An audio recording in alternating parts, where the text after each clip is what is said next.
What's going on, ladies and gentlemen and ladies? Welcome to another week. Normally, I have a whole panel, but I ain't gonna lie. I ain't finna lie to y'all. I was lazy, but I do have a guest with me. I'm gonna bring him on here in a second. But we're gonna go through a whole bunch of things, man. Make sure you guys like and subscribe to the channel. Make sure you join Tatum Squad. All the other stuff that you know to do. If you're jumping on here, if you're just now seeing me for the first time, I make these videos all the time. I keep it 100. I keep it real. I don't think nobody keep it as real as I do, except the other brother that I'm finna bring on here. So without me running my mouth too much, and some of y'all already know who this is because he's always, running tough with your boy. So without further ado, go ahead and roll it. My boy ABL is in the house, man. ABL. So, man, we were talking a little bit before we jumped on here, man, and like the first story I want to talk about, because people have been asking me about this. I think it was very suspicious. The young man named Cash Gernon, I think his name is Gernon, the 4-year-old, I think he was 4. Yeah, 4 years old. That was taken out of his bed. He has a twin brother. He was taken out of his bed in the middle of the night by a black gentleman. And nobody knows what happened after that, except for the fact that the young kid was found deceased in the middle of the road, probably about a mile away from where he lives. Now, here's what I need your commentary on. It seems incredibly suspicious to me as to what's going on. Like, what's your take? And I have a couple more details I'll add after. But what's your take on this Cash situation? What do you think about it? Right when I saw it, I was like, okay, something don't really seem right, because it was a little like when I saw the footage of the dude going into the room taking the boy, I was like, that seems oddly specific. He would go straight to the room. It's like he knew where he was going. So my question is, okay, who put you up to that? Why are you doing that? Why'd you just take one kid? Because he had a twin brother that's right there. So it was like, okay, why just him, not the other boy? What's going on? I knew something was kind of weird straight from the beginning. And then they're talking about the dad saying he had left town. It's like, okay, why is the dad not there? And then the kids are with a friend of his girlfriend or something. It's like, okay, why don't you take your kids with you? Why is that going on? And then where's the mom at? It was so many questions. And then on top of that, they arrested the guy, but they didn't charge him with the boy's murder. They charged him with some other stuff. So it was like, all right, you got a whole bunch of holes in this story that don't make any sense. I ain't do a video on it yet because I'm trying to figure out where this story is going to lead. And then I'm be like, okay, now I see what's going on. Then we could do a video for me. But I mean, it's a bunch of unanswered questions, and I have more questions than answers at this point. Yeah, it's really weird, man. I was researching all day for this, on anything I could find, and I noticed something very interesting. And then I got a lot of facts that I found through all the research, because you can't just get it in one place. That everybody got their own agenda. But I could not find a single article, video coverage from CNN on this case. I couldn't find a single thing. Now, they may have done it. If you let me know if they have. I couldn't find it. I was looking CNN, Cash Gernon. As soon as I put Fox in, Fox not only reported it multiple times. The lady that found his body, they had her on live to talk about it. Mm-hmm. And here are some weird things that that went on that I think people need to know as this progressed. One weird thing is that the dad did go out of town. He claimed that he went out of town to find a job because he couldn't find work. He left the kids. He went to Houston, where his baby mama lives, because the baby mama didn't have the kids. He had custody of the kids. The baby mama lived in Houston. He somehow goes back to Houston to get a job, leaving the kids with his girlfriend that he had just moved in not too long ago. She didn't know where he was at. It's not like she knew where he was at and she could say, oh, yeah, he went here. She didn't know where he went. And so she had no record of where he went. She was taking care of the boys. They actually knew him, the suspect. They knew the suspect. When I read a couple reports that the suspect had actually went to school with this girl's older kids, because she had some older kids that she was keeping, or either they were biologically hers or whatever. He went to school with them. He went to high school with Cash's dad, who's the one that skipped town. He went to high school with him. Or he was, I think he went to high school with him, but he somehow played in the community with the other kids that other lady had. I think that's the way it was. Mm-hmm. They haven't charged him with murder yet. Now, here's a quick explanation on why they probably haven't charged him with murders, because you have to have unequivocal evidence before you present it before a grand jury. You don't want to get in there and be so circumstantial that they drop the charges before you even get them started. So they got to get enough evidence, forensic evidence that they're trying to get back, DNA evidence they want to get back to pin him. However, there's a possibility that he wasn't alone. That's why it's taking so long for them to pin it to him. Because right now you have circumstantial evidence that he was involved, but they still haven't charged him. Many people think that there was another person involved. So this is weird to me, man. He goes right in the house. He goes right for the bed. He knows which kid to pick. And he actually came back for the second kid, but he got spooked and left. Now, it could have been that dad left and wanted to find a way to take the kids from the girlfriend without her knowing. So he got this guy to do it in the middle of the night, and somehow something else probably happened. Somebody else was involved in the death of that young man. Who knows? But I think it's highly suspicious. Yeah, it's crazy, you know. And then also, okay, if the father goes back to Houston without the kids, why is a mother not saying, hey, where are my kids? Okay, you were wherever you were with the kids. You had custody. Okay, cool. Now you over here in my area, closer to me, without the kids. So is a mother not raising the alarm, raising the red flag, saying what's going on? She's not asking any questions.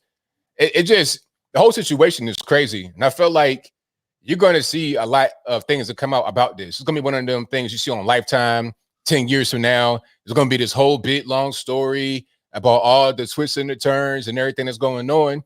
Doesn't the father have like a bunch of warrants? Like, so yeah, he got five active felony warrants out for his arrest for drug possession, I think robbery. It's a whole bunch of other crazy stuff that his record is long, the girlfriend's record is long, and I'm sure if a mom doesn't have her kids and the baby daddy is a crack using drug dealing person, then she's probably got a record as long as, you know, the Nile River. I feel like there's probably some drug stuff going on that's probably the center of this whole thing is some drugs. So crime and some drugs, and the kids got wrapped up in it. Yeah, it's crazy. It's crazy. The guy gets on record on a YouTube video, the dad, and says he apologizes and stuff because, of course, he can't do any real interviews because then they'll find where he at and he'll go to jail. But it's crazy, man. And I think that with all of the craziness in the case, why didn't CNN report about this? I have a theory, and my theory is because he's black. Oh yeah, a heinous crime that was potentially committed by a black man, a black 18-year-old man goes into the house, someone's house, picks up a baby out of the bed, and I call him a 4-year-old baby. He's just a baby. Pick him up out of the bed. The baby is later found deceased with multiple lacerations and a sharp object injuries that led to his death in the middle of the street. He's laying in the middle of the street. A lady walked up on him and found him deceased. If that was a white man that went in a black single mom's house and got a black kid out and lynched him in the middle of the street, brother, we wouldn't hear the end of it. Rightfully so.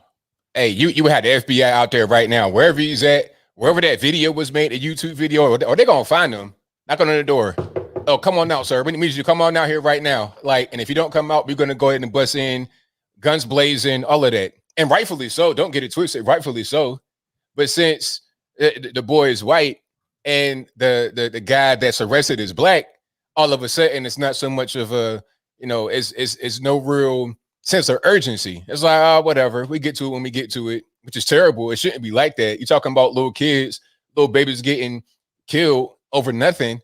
That should be, you know, pretty urgent. But unfortunately, it's not, depending upon the race. Yeah, and we live in this two-tier system, man. Somebody talked about the young kid named Cannon Hennett, the young kid that was snatched up by a black guy that I guess he went crazy. He knew the family and he snapped and did that. You know, just recently, a black man, I made a video about it yesterday, a black man, and I forget where it was, Louisiana, somewhere, I don't remember. He blows his house up and killed his neighbors at least 3 of them, 3 out of 5 or 6 of them, shooting them and stabbing them, and none of this makes the news. And I have a theory behind this. We live in a 2-tier system, man, where if you are Black, they want to protect your image to a certain point because they need to assign that image to a certain class of people. So Black people, as violent as Black people have been lately, I mean, a lot of these mass situations have been Black folks, and we ain't even talking about in the hood. They take that away and don't talk about it. Yet when a white person do it, they bring it up. So it gives this illusion that only white people do this, and that Black people are out here playing protest and victim. It's crazy. It really is, and it's really unfortunate the media is like that, because a lot of people, they only watch the media. Whatever news they get just comes from the mainstream media. They watch maybe one channel. They don't do any kind of independent research. They don't go on YouTube or social media or nothing like that. So they don't know any better. They would just think, oh, anytime it's a mass shooting, it's a white person that does it. But then they're not really, and people are being put in danger because they're going outside like ain't nothing going on. I'm in the Black area. It's totally safe. It's no problem. Won't be a mass shooting. And then something happens and they're like, hey, wait a minute. I was told that Black folks didn't do this. I was told this was a white only thing, where they go to work and they just shoot everybody up, or they're in their house and they want to kill their wife and the kids and stuff like that. But nah, this is not a race specific thing. It can happen to you anywhere, and Black folks are no exception. As a matter of fact, it happens more in these Black areas. We're talking about 4 or more people shot at once, whether they die or not. Happens every day, but it's not really a big news story. I know it's crazy to me because I'm concerned about any child that loses their life, any kid that's in distress or that's wrongfully taken out of this world, no matter what color they are. I don't understand why we can't be balanced, man. If people have a vested interest in not being balanced, let me jump to another subject that we weren't going to talk about. Somebody said they fired Officer Nate, I think Sylvester. I think his last name is Sylvester. I think I'm saying it right. They fired the officer that had the viral TikTok video impersonating, or at least the scenario was that LeBron James called him on the phone. I agreed to do the forward in his new book that's coming out. He a good dude, man. I may have him on to talk about him getting fired, but I guess he got fired according to what people are saying in the comment section. I can't verify that because I haven't seen the reports yet. However, let's go to this subject, man, because this has been something that's been bothering me, bruh, for like at least a week now. This critical race theory. And the reason why it's bothering me is because it's being interjected in every walk of life for us. I just left the University of Arizona maybe 3 days ago, where I graduated from, to talk to the Council of Diversity and Inclusion, whatever that's supposed to mean. And while we were in the meeting, they created a handbook for the employees to have access to, and students and employees, whoever want to have access to. They posted it online. In the handbook, they're pushing critical race theory. Now, they claim that in application to the athletes that it's not really happening like that. However, the employee handbook that's made available to the public, and they pulled it down now, but made it available to the public and the employees, are riddled with critical race theorists' comments that are outrageously racist. Well, I mean, what do you think about that, ABL? It's crazy because it's infecting academia from top to bottom, from K through 12, college, sometimes even private schools. I was watching Fox, and they had a guy on there that was paying $55,000 a year per year to send his daughter to a private school, and they were teaching critical race theory. Sometimes charter schools, so it's everywhere, and people don't really quite understand what it is. They think, because the way it's presented to people, they say, oh, no, we're anti-racist. We're teaching anti-racism. We're trying to educate kids how not to be racist, how to be a good person. But once you look into it and read it for yourself, it's actually racist, what they say. And they talk about if you're a Black person or a so-called person of color, whatever that means, they say if you're that, oh, you can't be racist because you have no power. So what is that saying right there? That's making racism be one race specific thing, meaning white people, that's racist right there. Then it's saying if you are not white, then you have no power. That's racist, meaning that you're weak and you're soft and the white man is dominant over everything. So they're trying to talk about how not to be racist, but they are racist right there. All of it top to bottom is racist. And a lot of teachers, they in on it. I saw some video today from Portland, Oregon, and it was it might have been a school board meeting or some kind of meeting with teachers mostly. And they were talking about it all in unison, how we must teach quote unquote anti-racism, which ain't nothing but critical race theory, and everybody shaking their head.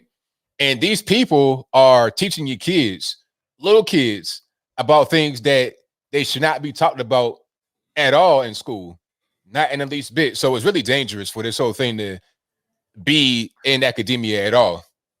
Brother, they are trying to segregate. I hear videos of teachers saying white people are the oppressor and black people have been oppressed, and identify your racism and your privilege. And it's you know, Mark Lamont Hill, I was watching a show or one of his, he got a show, I guess, on a thing called Black News or something stupid. Yeah.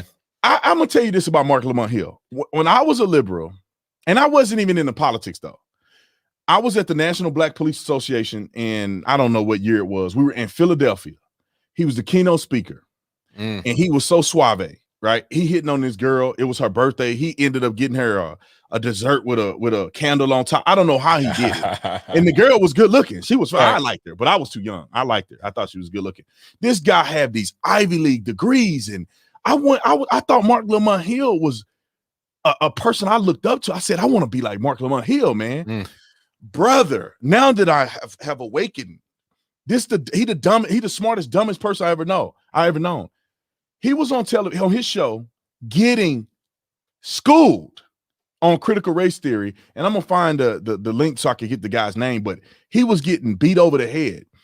I don't understand why black people are okay with critical race theory, because a lot of black people are pushing it. A lot of them are accepting it. Some don't, like us and a few others, but a lot of them are pushing it. And it's really doing what we would call reverse racism, which racism is always racism, but it's kind of what we call reverse racism or revenge racism, meaning that, well, we were segregated, so now we need to segregate y'all. We got treated wrong, so now we need to treat y'all. Y'all got to be responsible for what you used to do, what you did, you know?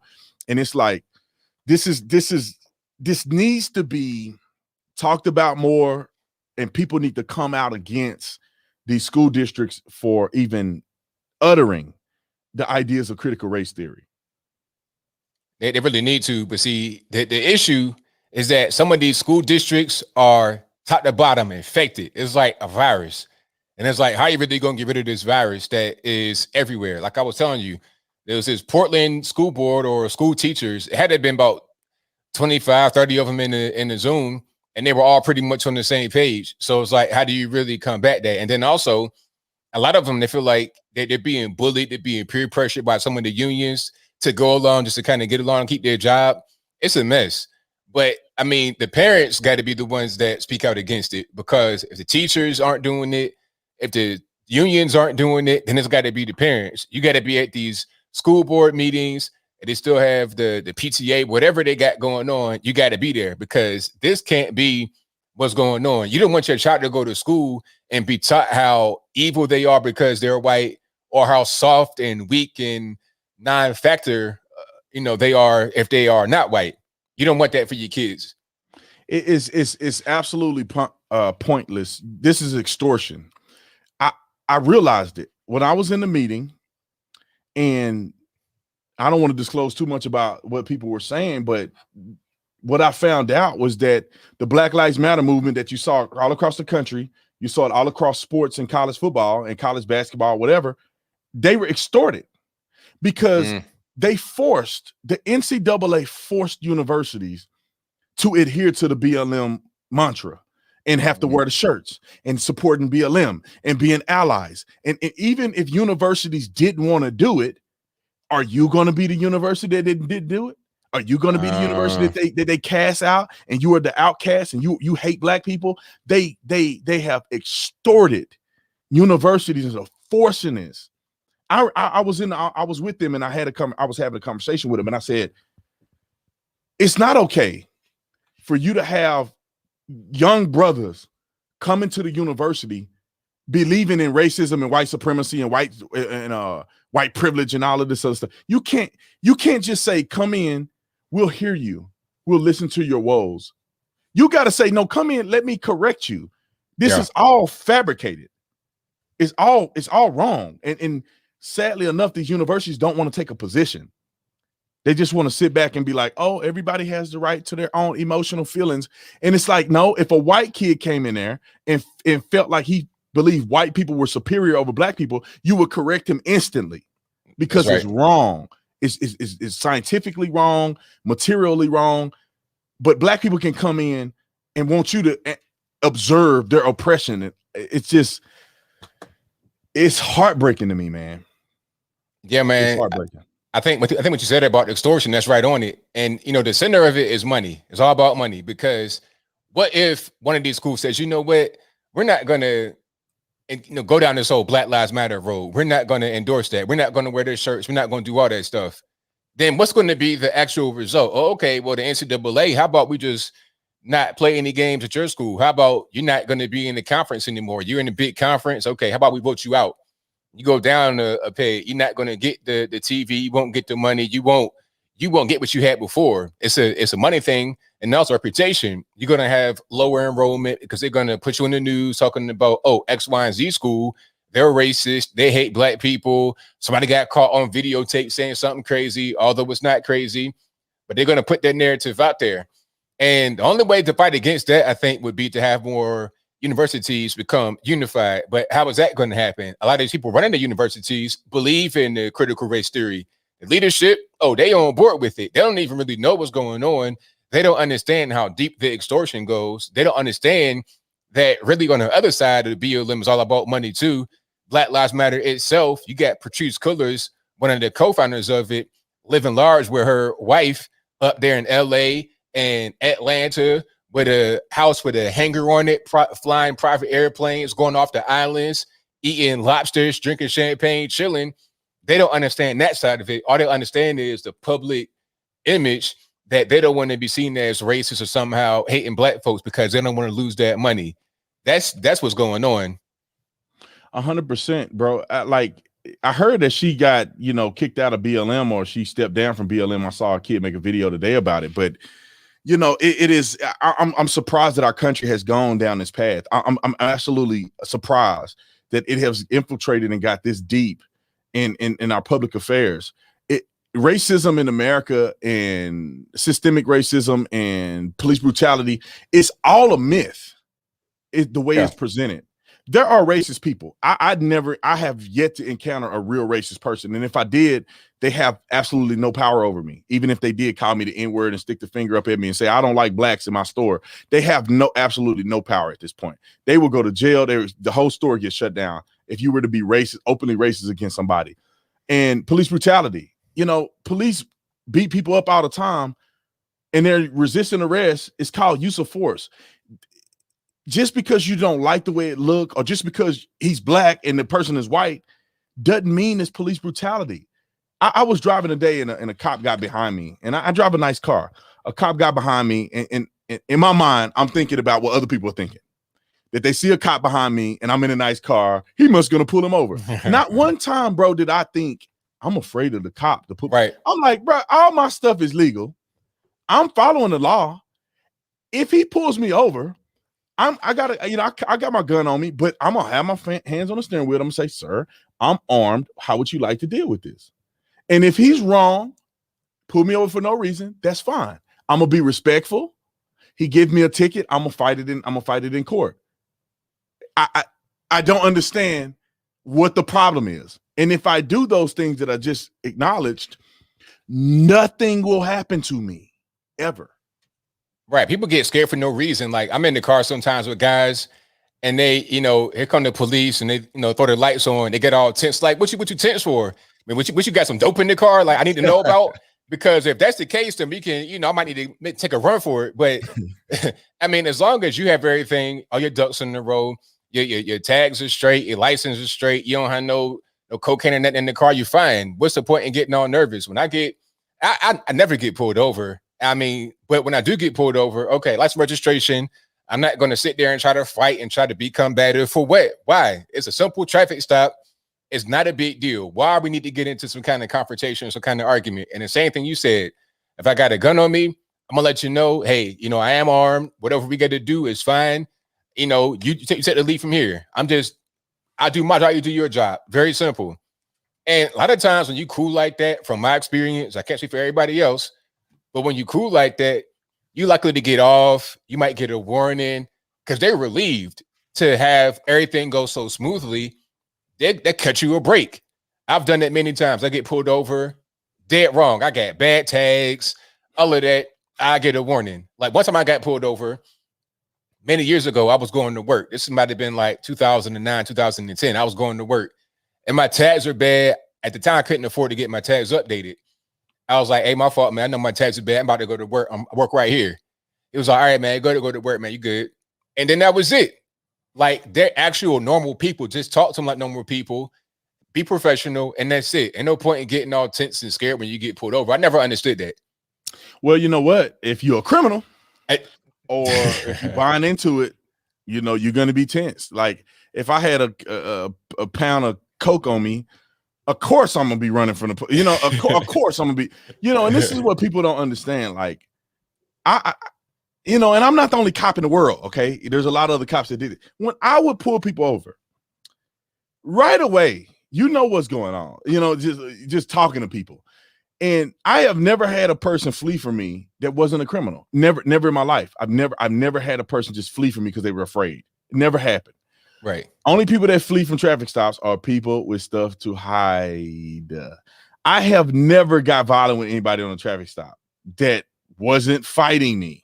I typically what I do is I'm driving through, and normally I'm going call to call. But sometimes you want to pull traffic because you get good stuff out of traffic. You get felony warrants, you get drugs, you get all kind of stuff. You may get somebody who tried to run over a police officer. You're gonna catch these people and you can put them behind bars.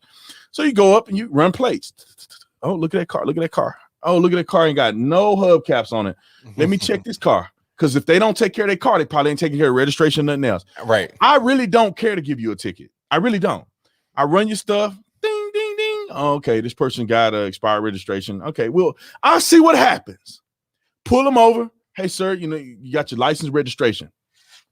They look up. I left my license at home. I already know. Red flag right there. It's on. And I say, okay, well, give me your name and date of birth or whatever. And they give me a name and date of birth. I go running and ding, ding, ding, ding, ding, ding, ding. It's got 5 warrants out of so. I still don't want to take them to jail. Right. As long as it's not felonies. Normally when they say stuff like that, I say, well, wait a minute. Just give me, bro. I don't care if you got misdemeanor warrants. I don't care. You wasted my time. I don't care if whatever you're doing. I don't care, bro. I'm looking for murderers. I'm looking for people like that. Give me your name. You ain't got to be worried about nothing, bro. If you got a little weed on you, I'll write you. You're going to get a ticket and you'll be off your way. Now you start fighting and giving me false information. Now doing something else. You're going deeper and deeper and deeper into the hole that neither one of us want to go by. Right. I want to go to Starbucks or somewhere QT and get me a Rooster Booster. I'm trying to chill. I don't want to fight you. But if I got to fight you, I'm going to win. So whether it's me and you or it's me, you, and 5 other cops, we're going to win. So it's a simple mathematical equation, ABL. It's simple. It should be simple, but people, they don't think rationally. When that fear kicks in and takes over, all the rational thought goes out the window. It's like, all right, I know he's an officer. He has the advantage. He has backup. He's armed. I'm over here. I'm in my little jalopy. All I got is my feet and these busted up Jordans. I'm trying to run away. Now I'm going to just go ahead and run, not thinking clearly at all. If you're thinking clearly and you weren't so caught up in your fear, and if you weren't doing the wrong thing to begin with, if you didn't have 15 pounds of cocaine in your trunk, then you wouldn't be right here right now. But see, it was your decisions, your actions before this that led us right here. What you should do, even if you got the weed and all that in your car, just be like, all right, think for a moment. If I try to fight now I got resisting arrest, assault on the peace officer. I got all of that on my jacket versus just having the drugs. So I should just be like, hey, you know what? Hey, Y'all go ahead and search it. I ain't tripping, and just get locked up. That should be kind of how it goes. But people get so caught up in the fear they don't want to do things the sensible way. Yeah, it's funny. Like I want to jump real quick, and this is and I agree with you 1,000%. I think any rational person does is that, like, rational people don't take you on a high speed pursuit, and I want people to understand that, like, when you take a cop on a high speed pursuit, they don't get out the car feeling like you and I are feeling right now, ABL. They don't get out the car like, hey, God, what's going on? Like, people like, they should de-escalate. And when somebody is driving at 115 miles per hour and through traffic, through traffic, running lights, your adrenaline is out of the roof because it's fight or flight right now. And you are in 100% fight mode. You're like driving, you're thinking about your family. You're like, am I going to have to kill this person? Why are they running? Are they wanted for murder? I mean, you got things flashing in your mind while you're driving 110, 115 miles per hour. You are like, this is a monster. Right. He got to be a monster. He's blowing through red lights at 90 miles per hour. He's running cars off the road. When I get to him, if he's this determined to escape, when I get to him, what is he going to do? It's going to continue. You're thinking about guns being pulled out. You're thinking about other people in the vehicle you don't see with guns being pulled out. You're thinking about a battle once you get to the destination, wherever he stops. It's a battle at that point. Bro, it's like, I remember being in these situations, and it's like, is this it? Like, am I going to die? Like, I got to kill this dude. Like, I got to win this battle. Like, okay, if I catch him, what's going to happen? I'm expecting him to shoot it out with us. I'm expecting him to try to kill us. With that, I never could imagine as a normal citizen running red lights at 80, blindly running red lights, bro. You got to be out of control. So when we get to you, everybody's amped up. You can't expect for police officers to get out the car and be like, sir, calm down. I know you just tried to kill everybody on the road, and we don't know who you are. You could try to kill all of us, and you're probably going to resist arrest, and you're probably bigger than us and probably high on methamphetamine, and you're going to throw us around like rag dolls, and I'm never going to go home to my family. But, sir, calm down. Be kind. I'm de-escalating. You go over to his head, and you go, just calm down, sir. Get your foot off the gas. Drop the gun. You know, I just wish people would ride along with police officers to feel it. You feel it. Like, you're like, you can hear them. If you listen to them, they don't know they're doing it, but they begin to breathe heavy. It's a natural reaction, because you're a human being at the end of the day, regardless of police or professional. You're a human. Yeah, you can't control it. So but I most people probably, hopefully do a ride along with a cop and go code 3 and watch how much you want to pee in your pants and be like, I could never do this every day. However, people ask me about the guy Kwame Brown. Yeah. What do you think about Kwame? I know for a fact you've seen it all. I've seen it all everywhere. I don't know if I clicked on the wrong video, but Kwame Brown is on my YouTube channel all day long, bro. And I watch probably, a third of what I see. What's your thoughts on Kwame Brown? I like Kwame because one thing about Kwame is that he was #1 overall draft pick 2001.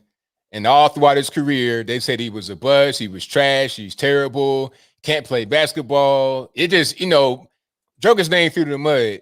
And through all of it, he didn't really say too much. Kept quiet. It's like, all right, y'all can say whatever. I'm whack. I'm trash. Okay. I'm going to go over here, play for 12 years, $60 million in my bank account. I'm going to just get that and be quiet. I'm cool. But they kept poking at him, even still to this day, 20 years later, they're still poking at him. So then I guess one person on the podcast, they went and poked at him. He was like, you know what? All right, how about this? How about today I'm going to respond? And he responded. It kind of shook everybody up because how smart he is, how much he knows about the YouTube space, about the social media, the media, everything. Knows so much about everything. It shook everybody up. So then they're trying to respond, and it's not hitting the same way he's hitting. So I like him. I like the fact that he's not letting the media just shape a narrative about him. Oh, he's crazy. His daddy is a murderer. He's not letting them do that. He's like, look, y'all ain't gonna just say whatever about me and my family. I'm gonna take control of my narrative. So shout out to Kwame. I'm a fan. My mama's son. You talking about my mama's son? This is what his video sound like. You talk about my mama's son. So I'm like, bro, I need a clean version of his stuff. However, what I will say is that this is one thing about me. I love when people get exposed. Yeah. Like, he is exposing everybody to the truth that we all figured, and he's just putting them on blast. Like, Charlemagne the God got arrested in 2001 or something like that for raping a girl, or sexually assaulting a girl, one of the two. Sexually assaulting a girl, raping a girl. Those are two different things, but it's one of those he was arrested for, and he ended up doing probation. He didn't go to prison. Now, and he joked, and I saw the video. It was his mouth, his voice on live radio, or whatever Breakfast Club is, podcast or whatever, where he was joking about how he slipped, or he got his wife. It wasn't his wife at the time. He got her drunk because she hadn't been doing nothing with him for a year that they were dating. He got her drunk one night and took advantage of her. Yep. I mean, the guy is these guys are fake. Like ABL is real. I'm real. Y'all should be able to see who the real and who not at this point. But there's a lot of people out there that are just complete fake people, where they say one thing when they on television or they got a persona, and behind the scenes they're a totally different person. They thugging on the internet, and then they playing with their kids in a gated community, sending them homeschool or private school, and they got you out here thinking they thugging all day. That's right. Or you got these grown babies who trying to be gangbangers and threatening Kwame, and it's like I had a dude in my DM. What's his name? What do you call Becky with the good hair? Oh, you're talking about Matt Barnes. Matt Barnes is in my DM. He DM'd me a while ago and called me a female dog. Oh wow! Now, I never responded to him because I was like, you know what? I'm gonna save it and screenshot and blast him one day. However, I wanted to say yo mama, but but at the end of the day, bro, these people are fake, and Kwame is exposing them. That's pretty much what he's doing. Oh, I'm loving it. It's perfect, and then, it reached the mainstream. Now Stephen A. Smith done responded, so now it's reached. It's like it's funny how the YouTube space, social media space, has kind of overtaken what they do on TV, because Stephen A. is getting asked about it all the time. It's like, I'll keep asking me about Kwame Brown. It's like, because that's what we focused on. We ain't not really watching you. We watched that and then come to you and say, what you gonna do about it? What you got to say now? Because he was one of the main guys talking trash about Kwame throughout his whole career, and then even still right now, 2021. It just shows how much the shift has been from their space to our space. And here's the thing. Here's the thing, man. Like, I think that, and I dealt with this in college. You got people who are paid pundits who talk about sports, and they just talking. They're reading a memo that says these are the talking points about this particular person. Read the memo, talk about them in your own opinion online. But these are the talking points. They can't assess the situation in reality. They have to assess it based on talking points. So Kwame not being the greatest of all time, even though he was drafted in the first round, they call him a bust. Bro, he played in the league for how many years he said he played in the league? 12 years. Bro, 12 years in the league. Dude, there's dudes. I don't even know. I'll be making this up, but people like Allen Iverson, some of these greats, Vince Carter, they may have played around 12 years or so in the NBA, maybe a little more. It's not common to play that long. Like a lot of guys, 3 years. If you do 3 years, if you get to the NBA, first of all, if you get to the NBA, you won. Period. You might do a 10-day contract. If you get to the NBA, you won. But if you do 12, that's like an eternity in basketball years. Yeah. So Vince Carter, which is probably one of the greatest basketball players, did 22 seasons. Let's see. It's like one of the longest you could ever play. 22. Ever.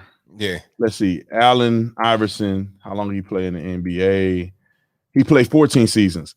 Allen Iverson, one of the greatest basketball players ever of all time, played only 14 years. So you can't be that much of a bust if you played 12 seasons and one of the greatest players in the league played for 14. You know, like you can't that's just contradictory. Now, Right. I got to watch the documentary about Michael Jordan because I heard that there was a lot of riffraff that came in there. And personal experience, I was like Kwame. I was a freak athlete. I was an all-American football player. And when you get in an environment that's not conducive for your personality, it can kill you as a player. And I was killed as a player, man. I pretty much was killed as a player. I didn't play as good as I normally would. I wasn't feeling it because I was in a toxic environment when I was one of the greatest athletes to play football. Right. And so I see what Kwame is saying, and that instead of Stephen A. and them coming out and saying Michael Jordan killed this boy's spirit, they got to make Michael Jordan a god and they got to make him a bust. It's crazy to me. And then on top of that, Jordan didn't even want Kwame. Jordan was trying to draft Kwame and trade him for Elton Brand. That's what he wanted to do, but he was unsuccessful because the Wizards owner blocked the trade. So, you know, people they got the whole thing twisted because, like you said, they wanted to protect MJ rather than just being fair and honest and, you know, speaking about what's real.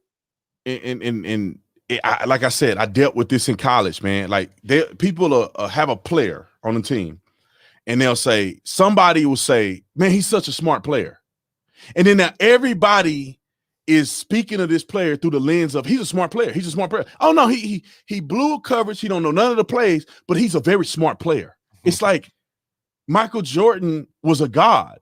And I don't, and if somebody got mad at me when I said the last time, not literally, I'm saying they treated him like he was their god.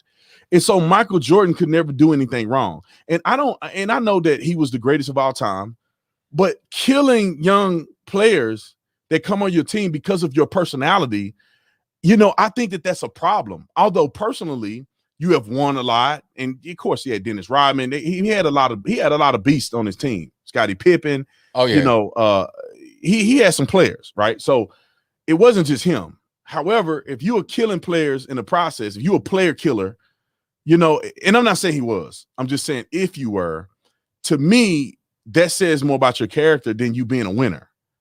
Because you could have won more, or you could have developed more Michael Jordan players. But instead, you have this strong personality that you're just over the top. And of course, you win. But does everybody win? Do people leave the team feeling good about themselves? Do they felt like it was an enjoyable road to success? Sometimes winning ain't the only thing that matters. You know, in the NBA, of course it is. I'm talking about for your own personal life. Winning ain't the only thing that matters. You know, for your bank account it is, and for your franchise it is, but for your personal health, you can be a champion and win 100 games, but you know, and end up committing suicide at the end of the day because you're not happy, or you had to cheat to get there, or it was some other nefarious thing. That's right. Right on. And so let me jump to this. I keep saying I'm gonna jump to something. Legalizing drugs. Oh boy. So here's my thing. And I'm gonna let you talk because I just finished talking a lot. I think legalizing drugs, and this is all drugs, not just marijuana. I think it's the dumbest decision that could ever be made in our country as far as the health and wellness of generations to come if people were to legalize drugs in their entirety. What's your thoughts? I agree with you 100%. And I was just talking about this on my show the other night because there's a young man called me on the show from Portland, 15 years old. He was talking about how the city just falling apart. And one of the main things he was mentioning is how you got these really aggressive crackheads that'll push up on you. They don't care if you 12 years old, 22 years old, 42 years old, they push up on you. They do like dumb stuff. They might throw stuff at you. They become feral beings. They're not even human beings anymore. And you got these people. I saw an encampment outside of a school somewhere on the West Coast. So you're trying to go to school, get your learn on or whatever, you 12, 13 years old, and you got a whole camp of meth monkeys, crackheads, whatever you want to call them, right outside. Now, how was that an environment conducive to learning? I'm not really sure if I feel safe in that situation. Now, imagine that type of encampment all over the place. You're trying to go downtown to your city, have a nice night in the town with your wife, your kids or whatever, and you got crackheads just running around doing whatever they want to do. Okay. And so the health of a place is going to go down because people, they ain't going to have no health insurance. They're not going to be working. What they're going to be doing is stealing. The crime is going to go up. In places like Portland, San Francisco, LA, where you could just pretty much shoot heroin, smoke crack, whatever. That's an example of what would happen when drugs become decriminalized or legalized, but they're not even locking you up for any kind of drug use. Now, try to go downtown out there, have a nice night. Try to live out there and be safe. Good luck with that. It's to the point now where people that are just regular, everyday folks that can't afford private security, they can't afford to live behind a big, tall gate or a wall, they got to totally leave their area. They have to escape that type of stuff. California is losing, what was it, House reps or delegates? Why? Because people don't want to be around that type of environment. Some of the people that live in San Fran, they say, oh, we got to legalize drugs because it's going to help the people that are homeless. But really what they're doing is putting their NGO out there. Oh, I represent X, Y, and Z NGO. We help people that are houseless, transitioning. Okay, all right, city, London Breed, the mayor of San Fran, give us a bunch of money, $5 million, $10 million to go out here and give out clean needles. We're going to take half off top and put it in our own pocket. So we're doing the good thing for the community. So they're creating a problem. They are worsening the problem. So they're able to get money all in the name of social justice. It's really a shame. It's dangerous. It's not safe. It's unsanitary. It bogs down the healthcare system. It's not a good thing at all. So somebody said, Thomas Sowell and Walter Williams' ideas on drugs, all drugs should be legal.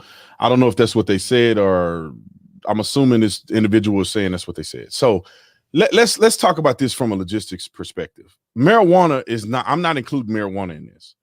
I don't smoke marijuana. I don't like marijuana because I feel like people get dependent on marijuana because they can't handle their own emotions. They can't find peace within themselves. So they got to medicate themselves through marijuana, and they always high. And when they ain't high, they not happy. I think it's a crutch for people. However, marijuana is a natural drug, as long as, a natural plant from the earth, as long as they're not lacing it with fentanyl, nothing like that. You can smoke weed and it has its effects. So be it. Methamphetamine, heroin, this stuff is concocted and chemically created to where it is not natural, and it is going to kill you. You are going to die. You can smoke weed for your rest of your life and you're not going to die. If that was the case, Jamaicans would be dead as they be dying like flies. Crack, you have an expiration date. Methamphetamine, heroin, you have an expiration date. It's so addictive that you become a zombie.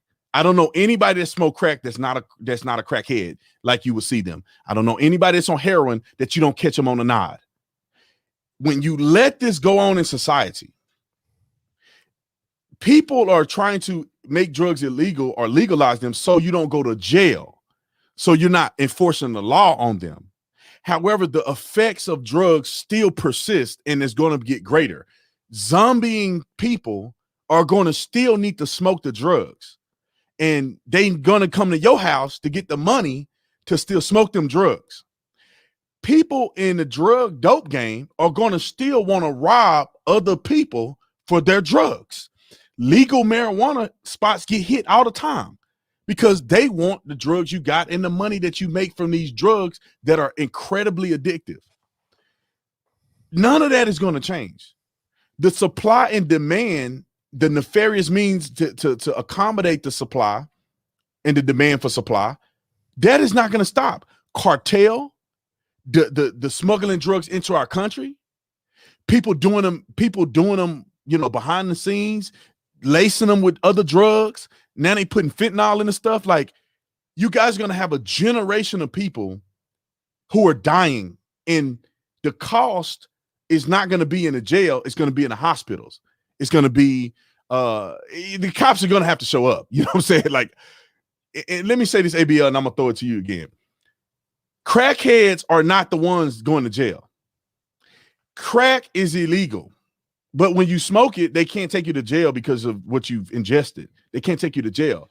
So to curb the incarceration rate by legalizing these drugs, you're still going to have these zombies out here.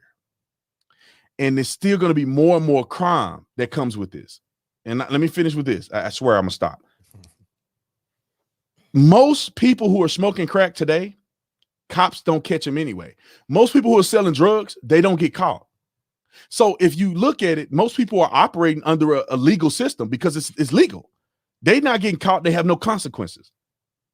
So, we got to think more about it before we do this. I mean, do you think that there's any benefit to legalizing drugs? I don't see marijuana. I don't see the benefit, and quite frankly, I wouldn't even legalize weed. And I'll explain that. Weed is like when you keep weed in this kind of taboo space, not legal, but not necessarily frowned upon by everybody in society, like how crack would be or heroin would be. It's in this taboo space, and it should be right there, because once you remove it and make it legal and it's no longer taboo, then it's going to be the next drug that gets put right there in that space. Methamphetamine is going to be the next thing. Oh, well, people that have PTSD, they can use it for therapy purposes, and it'll be the next thing. They put it right there in that space. That will be the next thing. Or it could be heroin. I did a video a while back of the guy, Carl Hart, the professor at, Columbia in New York. He said he snorts heroin for a work-life balance. A professor at an Ivy League school snorting heroin. He was open with it. He was like, yep, I snort it every day and I have mild withdrawal symptoms after I'm done. It's like, sir, you withdrawing from heroin. You are a drug addict, sir. But see, they put articles like that out there to try to make that be the next drug that's in that taboo space. It's like being on deck to play baseball. Okay, you got one guy up. He's about to, hit his RBI, strikeout or whatever. You next on deck. That's where they're going to try to put heroin or meth or something like that. So we should stay right there. And also with weed, I know guys in Denver, and they were talking about how when they legalized weed, that it was an overnight change, because you're going to attract the people that want to not only smoke weed, but other drugs. People that they kind of like drug tourists. All right, yeah, I got weed on me, and that's fine. But you know what? I got a little bit of, cocaine in my back pocket. I got some formaldehyde, angel dust. I'm gonna put that in there. You have general drug addicts, drug abusers that get attracted to places where drugs like weed become legal. So you got a bunch of other problems. Like you said, it's not even about necessarily the drug itself going to jail, because, okay, somebody saw you in the street with a crack pipe and you going to jail. That's not really it. But when that crackhead breaks into a store to try and get some money to pay for his habit, when they are on the road driving under the influence and they crash into somebody's house, they crash into some little kids coming home from school, when they're violent, acting out on the drugs, when they're craving, when they're physically sick because they can't get the heroin and they want to do something to go get the drugs, you're going to have HIV and stuff like that rise up, because they're shooting drugs intravenously and they're out here exchanging in the underground market, physical contact with other people with no kind of protection, and also sharing needles.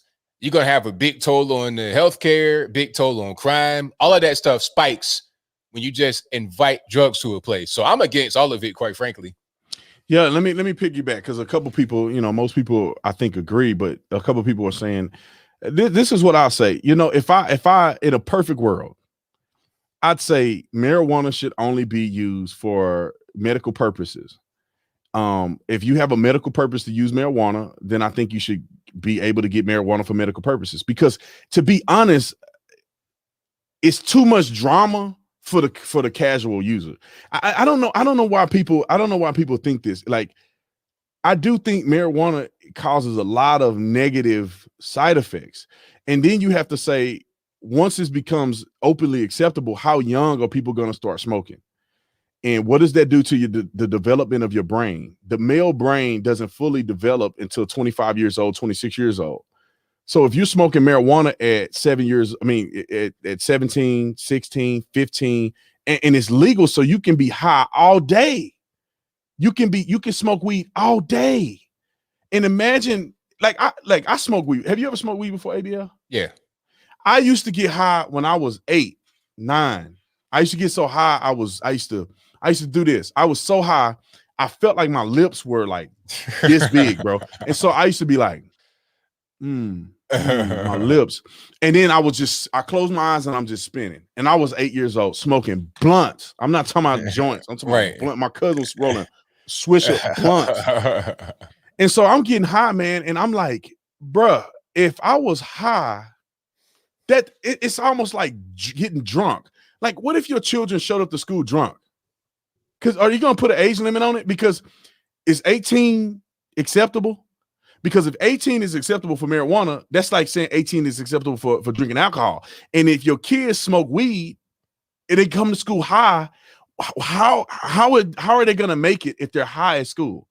Right. It's these things. People, I don't think people are thinking about it because they look at themselves and they say, well, I'm a productive citizen. I smoke marijuana. But it's like, are you, like, really? Are you? I mean, how many big Fortune 500 people are smoking blunts all day? I just think it diverts. If you can control it, where you smoke a little weed here, smoke a little weed there. But I feel like it gets addictive, man. Like my family members that smoke weed, people that I knew growing up smoke weed, they can't function without it. Yeah. They can't, like, if they get stressed, that I gotta smoke, man. And then they like this all day. It's just lazy, man. doing, like, lethargic, doing nothing. Lethargic, man. And it's like it's a lot of things that make weed, to some degree, if legalized and fully accessible, a little more dangerous than alcohol, because somewhat you have a limit on drinking. You know, I think when you get to a certain point, you throw up or whatever, or you get to a certain point, you know, your stomach is full. You can't just douse that much. You start smoking weed, man, it's pretty much, you ain't got to lug it around. You get little joints, little roll blunts, and you can smoke so much weed. And I feel like it don't hit you right away and it don't affect you instantly. So I don't know if your body reacts to smoking so much weed. What's going to hurt is smoking that much weed over time. Yeah. You know, because alcohol, I feel like when I was smoking weed, I was just blowing and blowing and blowing until I was like, alcohol, bro, you drink you feel it right away. You like, oh man, I'm like, let me just speak for myself, because when I would arrest people, they were a 0.3 something, and they were just walking around normal. They're career drunks, so they don't feel none of the alcohol they drink. But in the general sense, I just think that CBD is good. Me and my wife got CBD bath bombs. I feel like when I go to the bath and I take CBD bath bombs, I got a new lower body. My whole body is changed because of CBD. So there are some benefits to CBD, hemp, but the THC in marijuana is where things go south. Each his own, man. Like if I had an executive, I wouldn't do an executive order, but if a bill came to my desk that said legalize marijuana federally, I would say no. Yeah. If in the state, as a governor, if the people voted to legalize marijuana and it came to my desk as the governor, I don't know if I'll do it. I will definitely not legalize other drugs. It will never happen. Not at all. It will absolutely never happen. Let me see, what's the other subject I wanted to talk about. I think people were talking about the weed, and you know, when I was younger, it said it's a gateway drug, and I didn't believe them. Oh, it is. It definitely is gateway drug. Weed, because alcohol. I think alcohol is a gateway drug too. If you be honest. You know what? I'm gonna tell a story, just a little personal, but it needs to get told. Now, my dad at one point, before he passed, he was an alcoholic. Off and on, firefighters, a lot of times they got to be up and they got to go back to bed at a certain point, and they try to drink to go to sleep. So that's how a lot of them get hooked on the alcohol. But he had went to rehab one time for alcohol, and I went and got him, like, somewhere up in DC. And I went and got him, and he was telling me stories about how some other guys in there, they were trying anything they could to just numb pain they had. One guy's daughter got murdered, and when that happened, he started drinking, and then that didn't really do it. He tried weed, that didn't really do it. It didn't accomplish the goal of trying to numb the pain he had. So then he started going to crack, heroin, whatever he could find to numb that pain. Okay, a lot of people are doing that. So then when they start smoking weed and they kind of comfortable with that, and some kind of trauma happens, or they feel like they kind of bored, they want to go a little bit more, they already kind of been conditioned with this, smoking things to get a euphoria, to feel better, to relax themselves. So it's nothing to be like, all right, I'm going to talk to my man over here. I'm going to put a little something else in the weed, see if it be a little bit stronger, a little bit more. Like how guys, they go from different strains of weed rather than just the regular old school dirt weed. They go to some of these fancy weeds like Purple Urkel, like Steve Urkel weed. They go to stuff like that to get that extra high. So when that's not doing it, all right, how about I'll go over here and do some of this and do some of that. And then before they know it, they're a whole junkie. That's how it goes all the time. Like go to Skid Row, stuff like that, and ask people, hey, before you got to be out here, banging needles, did you smoke weed? They probably say yeah. Yeah, I know a lot of people that smoke weed and they dabbled in other stuff. Alcohol too, man. Like nobody can tell me right now on this live stream in the chat that they haven't made poor decisions while under the influence of alcohol. Whether it's decisions that you shouldn't, you happen to have children from decisions that you made, or some other stuff that you get from playing and dancing with women or men or whatever you're doing. So alcohol, it really messes with your judgment. And this is not everybody, because I see we got a lot of weed smokers in there. And if you can do it and you chilling, that's fine. Everybody's different. This ain't for everybody. If it don't apply, let it fly. And so, but when you smoke weed, like you said, it's like, here's another component to it, because you may smoke weed, but where are you getting the weed from? And once you start, and then who you hanging out with that you smoking weed with? And what are they doing? Because once you start going deeper and deeper, your boys that you smoke weed with, you find out one of them doing coke. And then before you know it, you try a little coke. You know what I'm saying? That's kind of how I've noticed that people go down that path. Or the dude they're buying weed from, he got a little something. Or you need a little fix, so you make a primo. You put a little crack in the weed, and you go, I'm not smoking crack, but I'm getting a little extra. Like you said, you got hydro, you got all these different weed, purple haze. I don't know what it's called, bro. I don't smoke weed like that. So they got purple, they got blue weed. I don't know. Now they got all kind of stuff. But that weed is expensive. Why is it expensive? Because they didn't doctored it to make it more potent, or whatever process they use to make it more potent and more expensive. Bro, you just keep going down. I'm gonna tell you this. I've been around a lot of highly successful people, a few billionaires, some millionaires. I don't know any of those guys that smoke weed. I don't know any of those guys that smoke weed. I know some that drink whiskey, they smoke cigars. I don't know any of them that smoke weed. All the people that I know that smoke weed, they're not very stable. And that's just the people I know. There could be people that's on here right now that's Wall Street bankers or something, and they smoke weed every day. Somebody said Joe Rogan smokes weed. But I think Joe Rogan is just at least now he's just on a podcast. I mean, you don't have to be, maybe if you hide, your podcast would be funnier or more fun. But I just think that it's a slippery slope, bro. Just like you saying, ABL. Like, I remember when weed was illegal. Now weed is legal. Now they're talking about legalizing other stuff. Like, it's just, they're gonna go hit by hit by hit by hit. And I think heroin is probably next. They're gonna legalize heroin. And then next thing you know, they're gonna legalize methamphetamine, crystal methamphetamine, amphetamine. All of these are gonna be legal. And kids that would normally not try it is gonna try it. Because it's available, and then they're gonna start doing some of this marketing to kids kind of halfway. Like that's how they did with vaping, because there was I think it was a lawsuit or something, or it might have been the government that stepped in and said that you can't market tobacco anymore. So you're never going to see any kind of magazine ads or billboards for tobacco, for cigarettes. They say you can't do that because of marketing. That aids in the addiction. But with vaping, they found the end around. People say, "Oh, vaping, it helped me quit." What they don't know is that the majority of the vaping industry is owned by big tobacco. So what they do is they got some of these young influencers on Instagram vaping, doing tricks and stuff with all kind of colors and everything else. So now you got little kids that are being hooked on vaping, and a lot of them are going to hit nicotine. It's an end around of the marketing that was this whole thing that the government did, because they've not really attacked the vaping industry yet.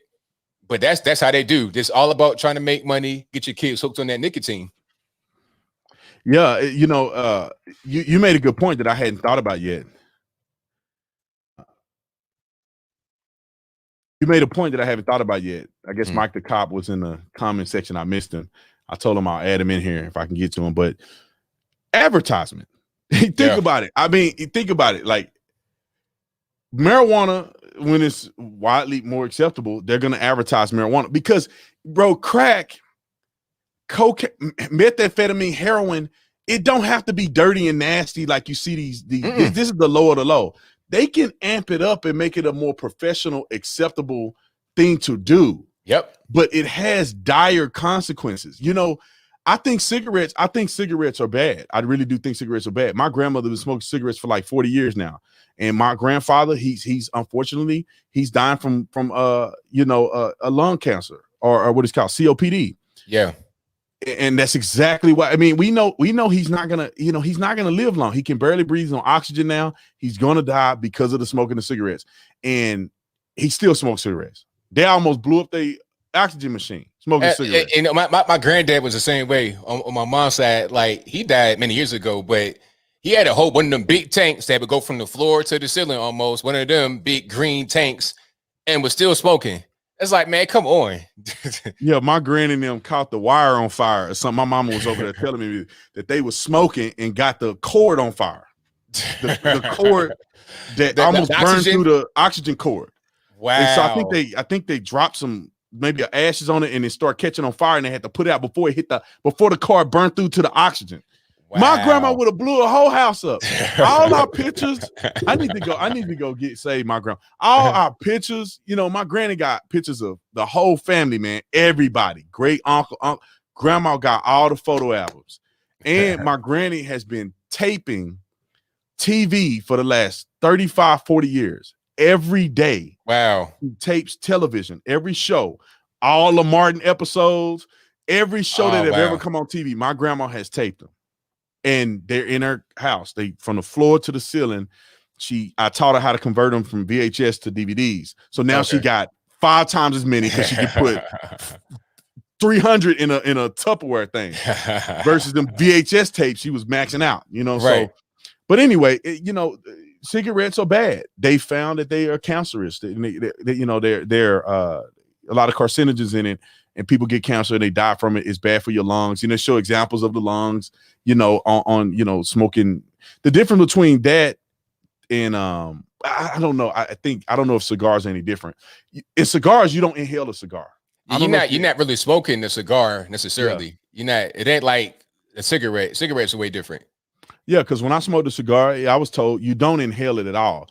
You just smoke it, the vapor, the smoke is in your mouth, you taste it and you blow it out. So obviously the tobacco is getting on your tongue and in your mouth. So you're gonna feel it, but it's not, you're not inhaling into your lungs, which kills you, man. And especially when the cancer get in your lungs, you get lung cancer, like I say, COPD, and people don't last long. For some reason, my grandmother is she's a soldier. Because she's been smoking for 40 years and she's fine. But my grandpa, he ain't doing too good. And my stepdad, I call him my stepdad. My mama wasn't married to the guy. He was a cool dude, but I don't want to tell all his business, but the dude started using what he was delivering, if you know what I mean. And I remember seeing him on the nod, man. I was too young to know what he was doing, but I thought he was just sleepy all the time, man. He should just be like nodding off. And it's like, is he sleep or is he cool? You know what I'm saying? And so obviously my mama had to get rid of that fool, but he ended up dying because he OD'd on heroin. Right. And it's like, this stuff is really bad, man. And like, there's people out here that try to make the argument, and I know I'm beating a dead horse, try to make an argument of, well, you can do whatever you want to your own body. It's like, if you're smoking crack in your own house, you probably never interact with the cops. You would never go to jail. It's that usage of these crazy drugs cause you to go crazy. Like people, Skid Row and all of most mental health situations that we encountered when I was a cop was because of abuse of drugs. Yeah. They go crazy, man. They start seeing stuff, they hallucinating. Like a lot of that came from the brain being highly affected by these chemicals that they put in their body, i.e. these chemically created drugs, and they affect everybody else. If a father has 2 kids, is it right for him to smoke heroin, even though it's his own body? Well, he's going to put himself in a position that where we need to protect the children. You know, so exactly. People don't think about it like that. They don't understand how these people, like, they still got to be in society at the end of the day. You still got to be around them. They still have to be doing things. You don't want somebody, coming to your house, a plumber coming to your house, high on cocaine and meth or something like that. You don't want that. So you got to understand these people are not just isolated on their own island. Everybody's connected in some kind of way, form, or fashion. Even if they're always in their house and just smoke meth or whatever, the house might blow up one day. They're not cooking meth and they slip up, do something wrong. All of a sudden, it'll blow up, and then the whole apartment complex will burn down. You might live there. You might be homeless. This is how people affect other people. So, bro, what do you think about? I'm gonna jump subject. I keep saying it, but I keep coming back. I'm gonna jump subject real quick. And thank y'all for the super chats. I mean, I've been running my mouth. Thank y'all for we've been already here for an hour. I haven't even paid attention, dude. It's been an hour. I thought I was at 30 minutes. I was like, oh, I'm gonna keep going. But thank you for everybody that super chatted. Thank you for the super chat. I'm gonna try to read as many of them as I can at the end, after ABL and I have this conversation. But let me just jump to this. Police brutality. So, and I want your opinion on this. I don't know if you saw the Louisiana police encounter where the guy was going 115. They put him over and they had a physical altercation with him. Did you see that? No, I didn't see that one. That's new. Yeah, it's starting to go viral. It's from 2 years ago, but they brought it up again. They started to fire the officers. One officer died in a single vehicle car accident after he found out that he was going to get fired. He probably committed suicide. Oh, wow. And I made a video about it, and I just watched the Hodges twins video about it, and of course I disagree with what they were saying, but it has gotten out of control to the point where if you are black, it doesn't matter what you do, you are innocent if it's a white man is involved. And we are going crazy as a country when a police officer can't even defend themselves, or they can't even use force against somebody because they're black.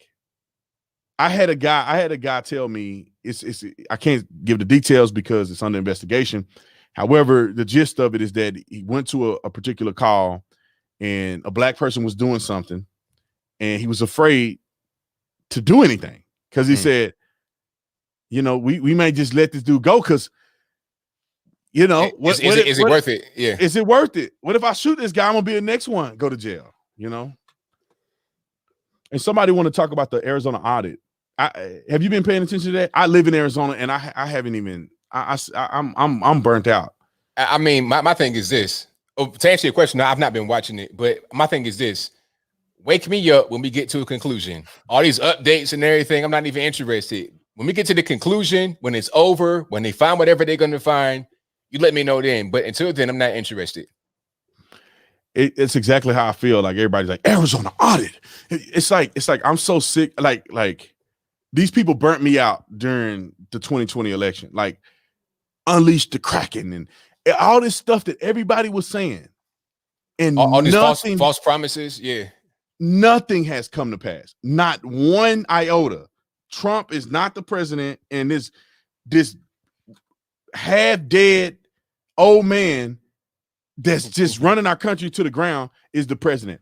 How did we get ABL? How did we get from one of the best presidents ever in American history to a half dead man when they made all of these promises about evidence and unleash the Kraken and trust me, I got it all. Trump will be the president. I mean, all of these things they said, bro, and nothing has happened. How did we get here, man? Man, you know what? I feel like it's a lot of lying going on. First of all, a lot of lying going on. People just say stuff because they feel like if they say it and then it comes to fruition, then they're going to be seen as like kind of like prophets. Like, yeah, you know what? I was right. I got it. I hit a nail on the head. And then the others are just straight lying. And the others are just kind of, I don't know. I really don't understand what the whole deal is. I don't really get it. my whole thing from the beginning is, okay, let's just see what's going on. Let's see whatever they got. Okay, let's see it. And if it's nothing, it's like, okay, they have nothing. I don't want to hear nothing about, oh, we got some more updates here and there. It's like, nah, at this point, if you don't have anything concrete right in front of my face, I'm good. Yeah, bro. They can't say nothing else to me. They can't say nothing else to me. Sasha Johnson, 5 arrests in connection with shooting of British BLM activists. Oh, that's what somebody was saying.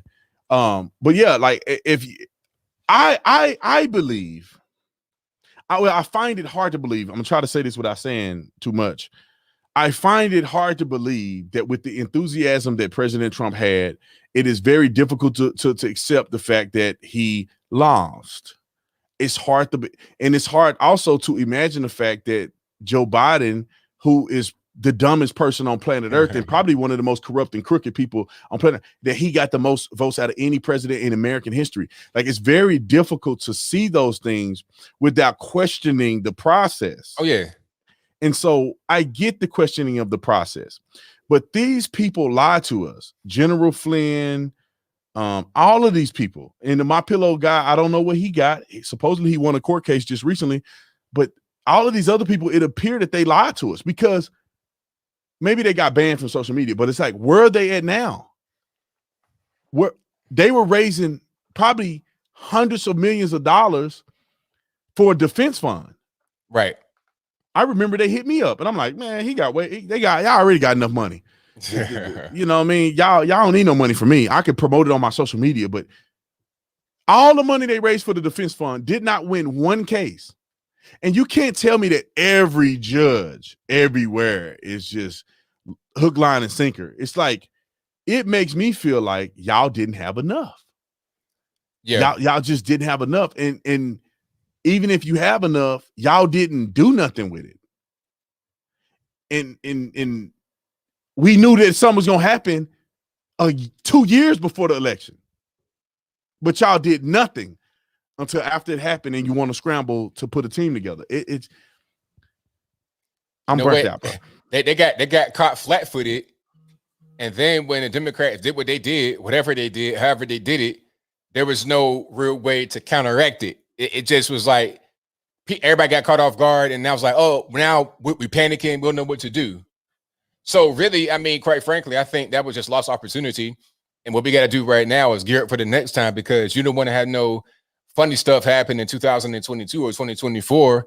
You want to make sure that everything's on the up and up. So that's why I like why certain governors are passing their own laws. Well, okay, tighten your state up. Don't let the federalists come in there and do whatever they want to do. Tighten your state up.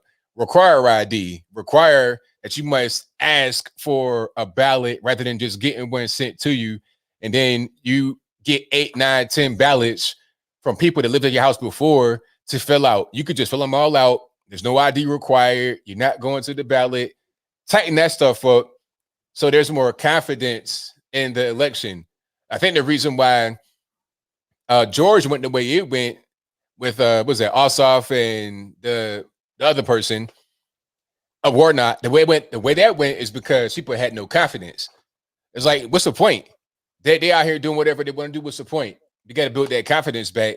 If you don't have that confidence and if you don't have a strong system, then nobody's really going to be too enthusiastic to go out there and cast their vote.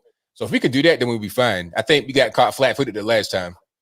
Yeah, we got caught flat-footed and got caught greedy. I feel like the Republican Party will never get money from me ever again. I'll support a candidate. The Republican Party can't get nothing from me, man. I'm a disgruntled Republican. Like, I feel like the Republican Party failed us, man. And I think, and I want to jump to this subject too. I think that the Republican Party, if they don't go the way of Congresswoman Green and Donald Trump and DeSantis, if they don't go this way, they're going to be irrelevant and dead. Yeah. This whole idea that we need to preserve the Republican idea, the GOP, and this idea that we need to be, we need to straighten up our language and make sure that we can, get black voters. And if we go down this path that has not worked, we're going to take a big old L, bro. And we need more radical Republicans. And I'm saying radical using their language. That girl, Congresswoman Green, like I remember I met her before she ever was running. I remember her saying that she was going to run, and I met her. I knew she was. She's cool. She's a cool person, and she ended up running. And she's like us. She's like the people. She's like the people in the office, and she don't care. She's sick of this stuff. Like we got to be more activists. You know what I'm saying? Like they doing. Yeah, we got to do that, and people. I feel like there's people within the Republican Party that are they're trying to prevent us from being that way because they know that's going to be successful. They kind of just like agents of chaos. They're trying to throw us off our path, so then we losers, like how they are losers or how they want us to be losers. That's kind of what I feel, because I like what Taylor Greene, like what she's doing. That's why they want to attack her. Same thing with Ron DeSantis and other guys. That's why they want to attack them, because they're effective. They're not trying to attack, I don't know, Liz Cheney or somebody like that. They're not trying to attack them because they're not really going to be effective the same way that they are effective. And I think that's going to have to be the way forward, like you said, because if we're not going to go that way, then it's pretty much a wrap. Maybe you could win locally wherever you are, but on a national level, on a level that matters, it's going to be a wrap. Either we go that way, or we become like China, just one party and be under communism. And that's not going to work. Not in America. Yeah, man. I believe with my whole heart that like we have a whole class of people who are conservatives who are lost. And I'm gonna say this because you and I happen to be Americans of African descent. For the most part, I think. I looked up my ancestry. I think Nigeria is the biggest country that my ancestors came from, but we got white in our family. We got Europe. Like I ain't, anyway. So we of African descent. But I think that one of the biggest challenges that I see, and you can see it too, man, it's a divide in the black conservative, the black quote unquote black conservative. I hear day in and day out this establishment black conservative group, and then people kind of like you and I who are the Donald Trump, not I say Donald Trump conservatives, but we are more of, we like the people, we like realists, we are reality, we keep it real, we're not pandering, we're not the establishment. And these black conservatives that come out, they just constantly bash people like you. Well, they don't bash you. They normally come for me and Candace. Some of them probably bash you, but they are completely wrong, man. Like, we don't need to change how we talk, what we say, how we present to appease black people. Like, I don't believe in that. And you know what? The funniest part, what I see when I see stuff like that, it's those that are envious of your success, of Candace's success. I'm not as high as you guys are. I'm up there, so I get straight bullets every now and again. But it's all about just the envy, because they love to be where you are. They love to be where Candace is. They love to be that person. And then the way they feel like, you know what? Brandon shouldn't be on Fox News. Brandon shouldn't have his own news website, merch website. You should have 1 million subs. I should have all that stuff. It should be me. But they're not doing anything to get themselves to where you are. They don't want to copy you, because then at that point, then they got to concede that what you're doing is correct. So then they try to do this whole woke stuff, which ain't nothing but liberalism, and then nobody on either side likes them, because you're not going to appeal to the conservative base that hates the woke stuff, and the liberals see you as fake because you are straddling the fence between woke and conservative, and you're not really on their side either. So you kind of just man without a country in no man's land with nobody on your side, and all you could do from that side is just hate because you're not where you want to be.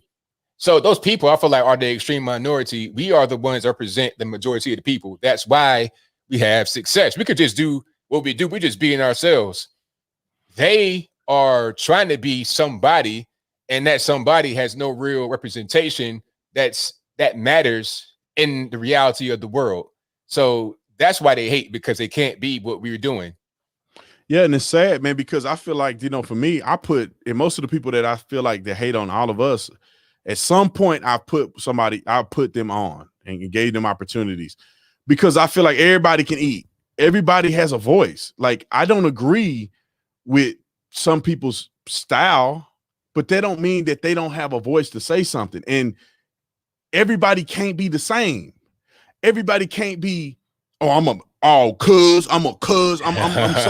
I'm so hood. I can't relate to normal black people. You know what I'm saying? Like, you know, the weird thing is I hear all the time that people say, and it's mostly black quote unquote conservatives, which I don't really know if they really conservative, but they say, oh man, people like Candace Owens and Brandon Tatum, and I'm sure they'll throw your name in there, ABL, like, man, they don't relate to the black community. They not in the hood working and doing. It's like, first of all, let's talk about this for a minute. Not every black person live in the hood. Not every black person is from the hood. And not every black person that's in the hood want to hear from people that act like they in the hood. You know what I'm saying? When I was in the hood, or when I wasn't, you know, successful or whatever, I didn't want to hear from other dudes in the hood. I want to hear from somebody that's way more successful than me. So I'm like, this is my way out of this place. This is how I grow to a higher level of thinking and being and existing. I don't want to be in the hood. Correct. This is not a destination. This is a springboard. That's not where you want to be. Like, people when they say that kills me. It's like, is that where you want to be? I feel like people that say that never had that hood experience. They come from a nice environment and they kind of have that black guilt. I call that black guilt. Yeah. They feel like, well, you know what? I grew up in a nice area, had my mom and dad, but I feel empathy for those that are still in the hood. So I need to talk like them to attract them, because they don't understand what it's like to be there. Like you said, when I was in the hood, I'm trying to get out. That's I'm laser. I got tunnel vision. I'm trying to get out. So why would I want to hear from a guy that is quote unquote hood? I can go outside and hear that right now. Well, not right now, obviously, but when I was a kid, I hope not right now. No, not right now. No, when I go outside, I'm hearing sprinklers and dogs barking. I ain't hearing no hood stuff. But when I was a little boy, I can just go outside and talk to somebody, some old head that give me a little bit of game. Okay, I'm like, that's great, that's fine, but you're still right here with me. So I'm trying to find somebody that's not right here. That's what I was looking for. I was not looking for somebody that was the same as everybody else that I'm right next to. That made no sense. Yeah, it's crazy because, you know, I often wonder, you know, it's like a lot of people keep saying you're appealing to the black community, you're appealing to the hood. And it's like, you know, just because you are talking about George Floyd because you think that's what people want to hear, that's not really being genuine. No. Because real recognize real. Anybody can see that, yeah, man, George Floyd, it was wrong what happened to him, but he was wrong too. Like, but that was just, I wouldn't want my kids to grow up reading about George. Like, if they made a little, now of course they'll make a documentary about George Floyd and they'll leave out everything he did in his life. They wouldn't even say he had a criminal record, or they'll downplay it. But if you had an autobiography or whatever biography of George Floyd, you're like, bro, what did he do in his life? Like, what did he accomplish throughout his life before the day of his death? I mean, at the time before he died, right before he died, right. What necessitated the police to go? He wasn't doing nothing right all the way to the point in which he died. That's not an example. And you and I are saying, at least let me speak for myself, and then I'll throw it to you. Well, all I'm saying is that I don't believe that black culture is what we see today. I don't believe black excellence is LeBron James and them and that whole theology that they live by, and Colin Kaepernick and Jay-Z. I don't think that the black history and what people are trying to connect with on the black side is that. I see Booker T. Washington. I see George Washington Carver. I see some remnants of Martin Luther King. I see black men who were respectable, who spoke proper English, who wanted to get an education and understand the value of education and the value of upper mobility, who started and built things on their own and did not need any outside assistance, didn't want the government to be involved. Now it's devolved to something crazy.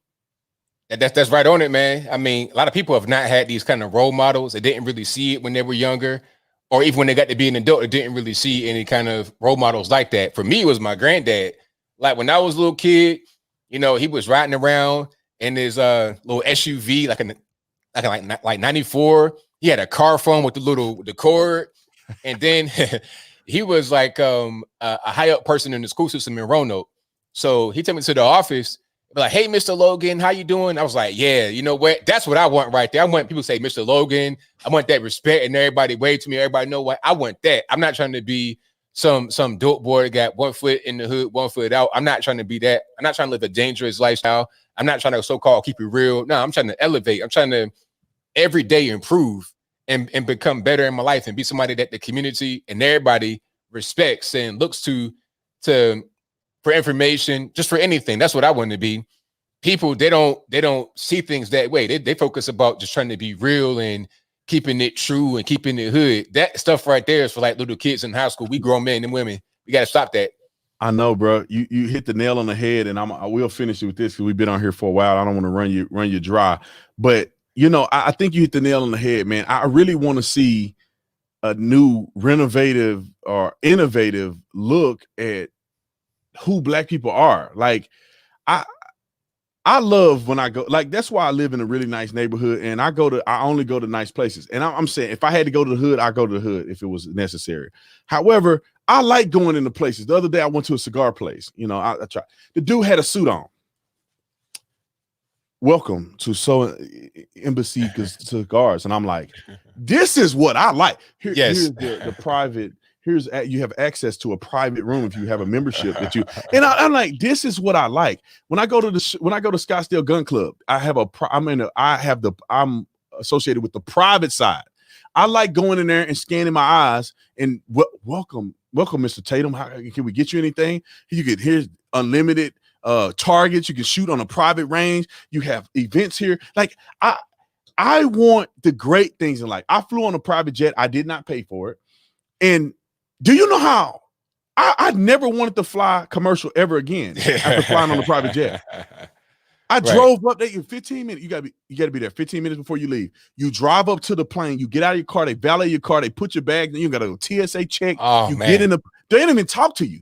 They don't even say, prepare for takeoff, buckle your seatbelts, turbulence, you know, they don't say nothing to you. Nah, you get in there, they got food for you, they got drinks, you can lay down like a bed, you can turn it, you can go to the restroom, you don't have no mask on. Bro, it's like, I want the lifestyle of respect and dignity and somebody who's accomplished. I love when people, Mr. Tatum, how can I have Mr. Tatum at my office? Man. They go, hey, Mr. Tatum, how you doing? Yeah, how can we help you? How can we serve you? You know, where I bought my wife, and I'm gonna give them a shout out, Melina's Jewelry in Phoenix. So we go to Melina's, and that's the most expensive place ever known to man. I didn't know that when I first walked in there. But anyway, I'll save that story for my own live stream. But I go in there and they go, welcome, Mr. Tatum. Would you like something to drink? I said, yeah. Would you like red or white? Give me some wine up in the jewelry store. I'm in here knocking wine back. You know what I'm saying? And they're Mr. So-and-so. They dress nice. They got suits on. And now that's not for everybody. However, I want to experience that. I don't like the hood stuff. You know what I'm saying? I don't want to go to the store. What you want? Nah, we ain't got that. It's like, come on, man. Like, can you put a mister on that? Can you put a sir on that somewhere? And what I want to tell young men, and I would love to have the opportunity to like go around the country and preach this, is the importance of first impression and the importance of living up to what you want to be. Yes, sir. Yes, ma'am. This is how you shake somebody's hand. This is how you introduce yourself. This is how you network. This is how you build wealth. Like this is how you make it in this world. So anyway. You on point, man. That's what we gotta strive for. All the other stuff, that's not even really worth nobody's time. We have to, man. We have to pursue excellence. When people see me, and I'm dressed like this because I was in a business meeting, my business meeting.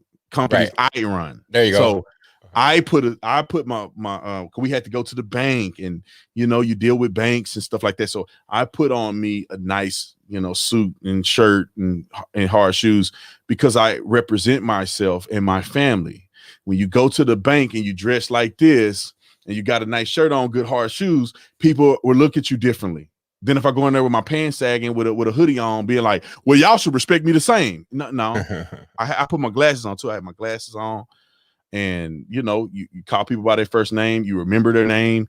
All of those things are incredibly important. And I wish that there was a trend of that instead of saggy pants and baggy clothes and high-end fashion in a low-end car. You know what I'm saying? Or high-end fashion that looks low-end because when you put it together, it's still low end. let me say this, and I promise I'm gonna stop. So, we were in the mall the other day, and in the mall they have a Louis Vuitton store, they have a Gucci store, right? When I was growing up, Gucci and Louis Vuitton was like, oh, you're going Louis Vuitton. I would never be able to go in Louis Vuitton. This stuff is way too expensive, right?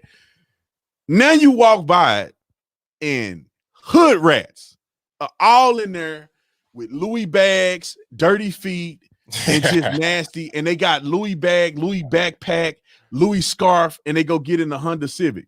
Yes. And then they go to the projects. It's like, y'all got to stop this because you're dragging the image of a Louis Vuitton down. I was on a plane, and these dudes had Louis they both had matching Louis backpacks and handbags. So they got Louis backpacks and duffel bags. They get on the plane and go to the back. Bro, if you got a Louis, you got a $3,000 backpack and a $6,000 bag. You need to be in aisle 1, row 1. And you got a medallion with a watch with diamonds in it. How are you in the back of the plane? Let me know how that works. They don't add up. If you got enough money to buy high-end stuff like that, then you should have enough money to fly first class. And here's another thing, and I'm done. I promise, bro, I'm done. Black people, and specifically culturally, we have to stop buying high-end, trying to cover emotions, trying to cover insecurities with high-end fashion. Yeah. When I see white people and black people of the same social economic class, I don't know why black people have such expensive stuff. And then some of it may be fake. But I see black people that are in the hood, living in the hood, and they got Gucci bags. And then you go to white people that are living middle class, and they don't own no such thing as Gucci. They don't own no Gucci, no nothing. Then you go to wealthy white people, and I'm gonna be honest, I like nice stuff, but you go to wealthy white people, and and some of them don't even have Gucci. Right. But like poor black people have expensive bags, but don't have a bank account, don't have investments, don't own anything, living with their mama, borrowing their baby daddy car, but got all these bags. And it's not just black people. There's some Hispanic people. I rarely see white people doing it, but that's just one thing that's my pet peeve. And I wish that we could inform young people like, bro, don't go spend $3,000 of your stimulus on a bag. They're doing it though. I think it's a social thing though. They think that I gotta do this because it makes me look better among people that are, I guess, in my same hood. But that goes back to the whole thing. You shouldn't be trying to stay in this hood. You need to be getting out of the hood. Don't try to fit in and get comfortable. That shouldn't be your goal. Your goal is to try to get out. That's all you should be worried about. Trying to fit in, trying to be cool. You're gonna stay right there, and you're gonna be spending them semi checks on the Louis Vuitton while you don't get the food in the refrigerator for your babies. Yeah, 100%. Somebody said, Mr. Tatum. I'll answer to some of these questions after. But anyway, man, thank you, ABL, for coming on, man. We got to get some more people on next time. I waited to the last minute. I told ABL literally a minute before I wanted to come on, a minute before I was going to go on. And so thank you, ABL, for coming on, man. I appreciate it. Thank y'all for the super chats. Thank y'all for watching. I'm going to stay tuned. I'm going to go through it, answer some Q&A just for another probably 30 minutes, and then I'm out of here. So ABL, before you leave, bro, tell people where they can find you, how they follow you, how they get your merch. Let the people know what's up. All right. So the best place to find me right here on YouTube, you can search right here, ABL. Search that on YouTube. I should pop right on up. Subscribe to the channel if you're not subscribed already. Also, my website, Anthony B as in boy, Logan.com. I got all original articles on there. All my contact information is on there. My Instagram, Facebook, Twitter, all that's on there on the contact page. And also go to ablmerch.com. I got the hats. I got the t-shirt, stickers, mugs. I got the I Survived the Plandemic hats. and a bunch of more right there on ablmerch.com. So that's pretty much all I got. Man, I bought the 1776 hat, and I think it's downstairs. But I bought the 1776 hat. Appreciate that, man. Looks good. I love it. My wife was like, where you get that hat from? We need something like that. I'm like, hey, ABL already got the 1776 on lock. I can't mimic it. So if y'all want it, I'm not. Go get it from ABL because he got it for you. Appreciate but anyway, that. I appreciate you, my brother. I'll see you on the next one, man. All right, man. Peace. Peace. All right, let me get these super chats real quick, and then I got to get downstairs because I need to eat something because I haven't eaten in all day because I love y'all enough to not eat to come on live. Okay, let me get this. Somebody said, Brandon, what's an investment? What's an investment? Obviously, Brian is on the Tatum squad. Now, here's a few things you can invest in, right? You know, it depends on how much money you have, right?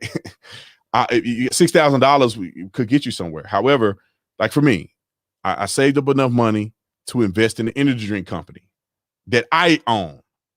So there's an energy drink company that I started. So I use my money in an energy drink company instead of going and splurging it somewhere. And it cost me a lot of money, but instead of going and splurging somewhere on high-end fashion and clothes and stuff like that, I use that money to, and there's some things that I do have that's nice. I'm not going to sit here and lie, but I invested a good portion of that money in something that's going to make me money, which is investing in an energy drink company. Also, we got to wait till 2 years because you got it with the bank and the income and stuff. You got to wait till about 2 years if you're an independent person. I've been independent for 2 years. So once that 2 year mark comes, then you can go to a bank and you can get investment property. So showing the income that I make, I'll be able to get an investment property. And so my theory is that you invest in something like apartment complexes or multifamily units. Once you invest in stuff like that, then you get residual income from that, and people are paying down your mortgage while you're building equity in a multifamily unit, not a single family unit. Now you can do a single family if you want to. Multifamily unit, meaning that like duplex, quadplexes or whatever, you have multiple tenants. So if you can't rent one out, you got 3 of them still giving you money. You don't have to worry about having a tenant or not having a tenant. You got 4 of them to work with in one facility.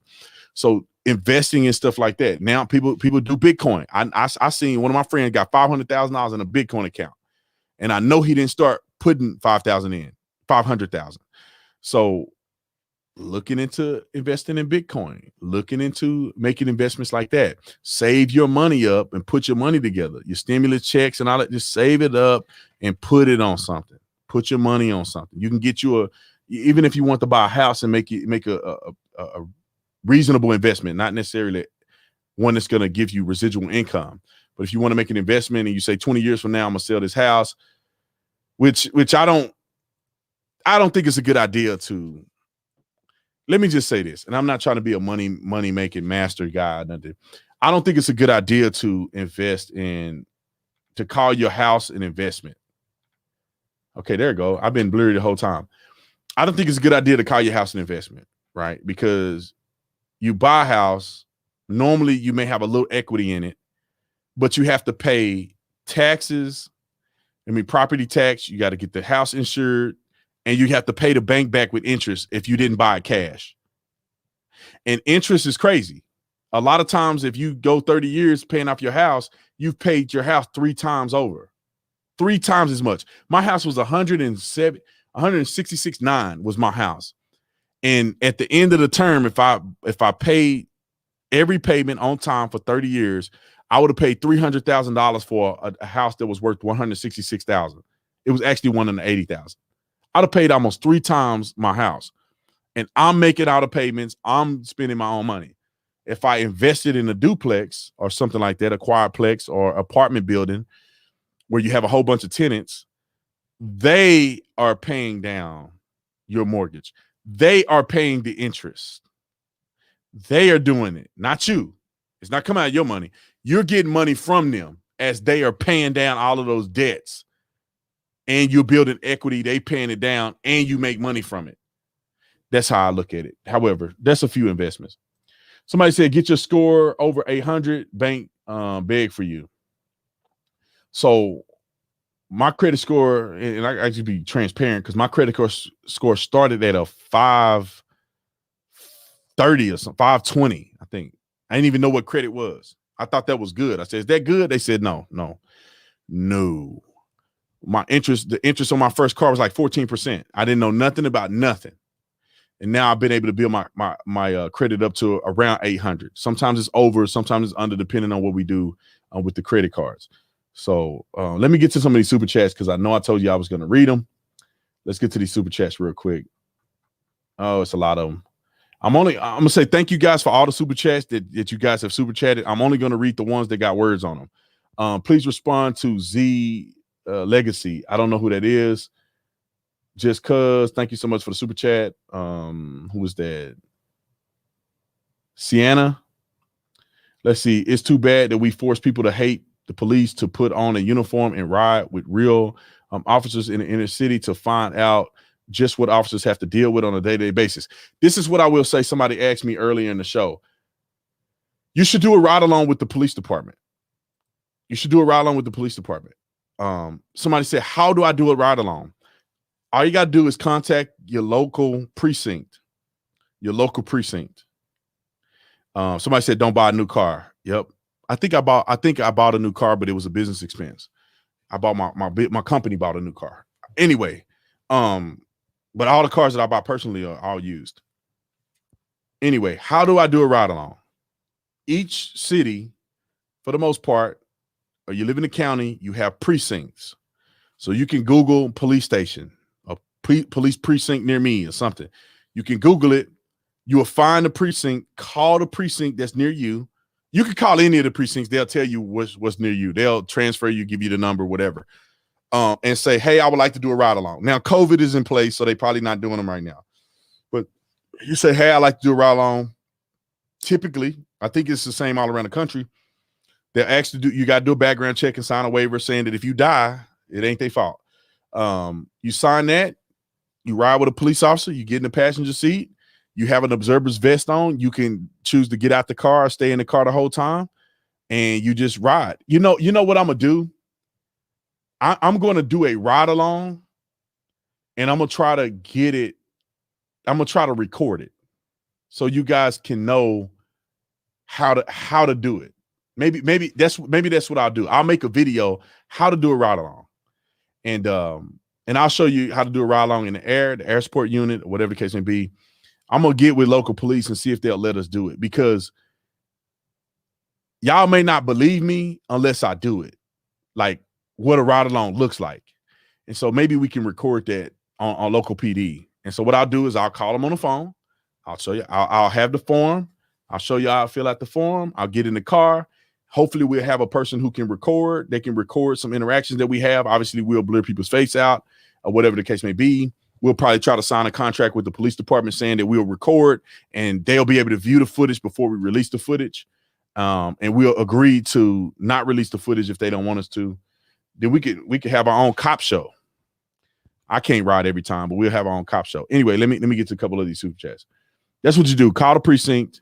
They'll talk to you.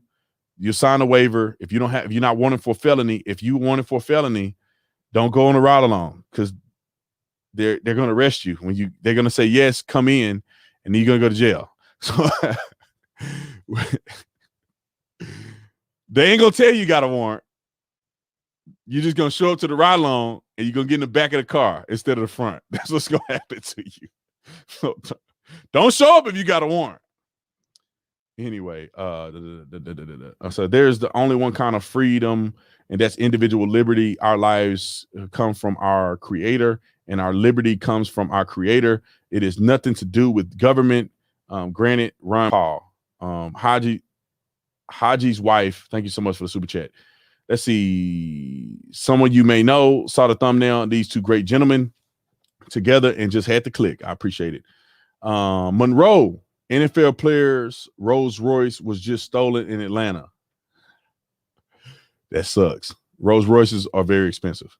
Modern weed is GMO and is too strong. I consider it a hard drug. It makes me lazy and complacent and it's rampant with the black youth. They want our young high and not ambitious. 100%. Who is that? Lord, thank you so much. Lord Hybrid, thank you. Nicole Lowell, weed kills the black community. We have to stop compromising with the devil. Somebody. Oh my God. Come here. I don't even know if my sound worked, but she needed a round of applause. We need to stop compromising with the enemy. Smoking weed leaves you impaired. And my whole thing is this: unless it's for for medical usage, meaning for pain or whatever, and they typically take out the THC in the medical marijuana, so you're not getting high, but you're getting the benefits of marijuana. But if you know, when you're impaired and you're not thinking straight and you're not cognitive, or whatever, that's a sin. That's like getting drunk. Like I drink alcohol, I drink whiskey, but I take 2 or 3 sips. I don't get drunk. I literally take about 2 or 3 sips of whiskey. I just like the way good high-end whiskey tastes. Sip it. Wine, I drink maybe a glass of wine and I'm done. I don't drink and get impaired. I don't get drunk. Have I? Yes, I've been drunk before. Sloppy before. Let's see. That was one of the best comments that I've read. Don, thanks so much for the super chat. They legalized weed in California and people are smoking it in their car on the freeway. I witnessed it. You can't legalize dumb. Yeah, I mean, smoking marijuana while driving is just as bad as drinking while driving. Because if you are impaired while you're driving, that's not good. And in Arizona, you can get a DUI for smoking, for being high while driving, and also for drinking while driving. Because in Arizona, there's no DWI, DUI, it's just DUI, driving under the influence of an intoxicating substance. And marijuana is, if you're impaired to the slightest degree, that's a crime. Let's see, David Trump 2024. Let's see, Theophrastus 3.0. Not a new idea, just a bad one, which is today. I asked, morphine or cocaine? It is cocaine, he said. A 7% solution from the Sign of Four, Sir Arthur Conan Doyle. That's deep. So deep I couldn't read it right. Gentlemen speaking truth.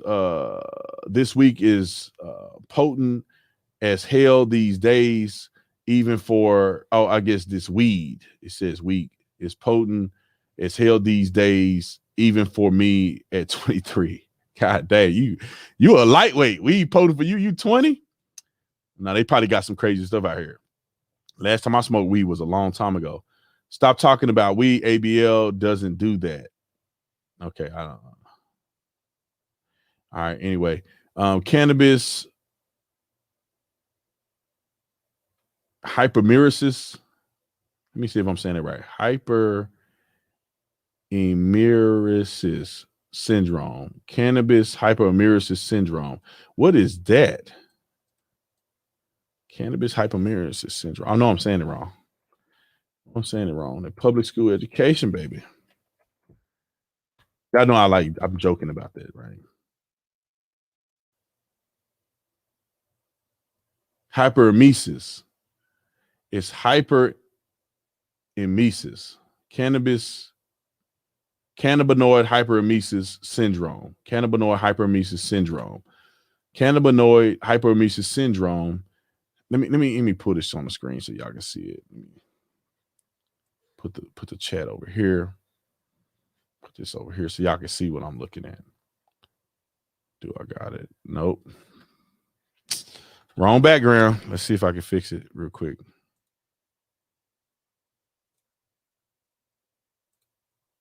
Oops.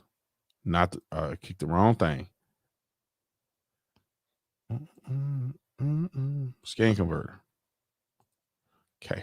All right. When that pops up, we'll put it on here. Let's see.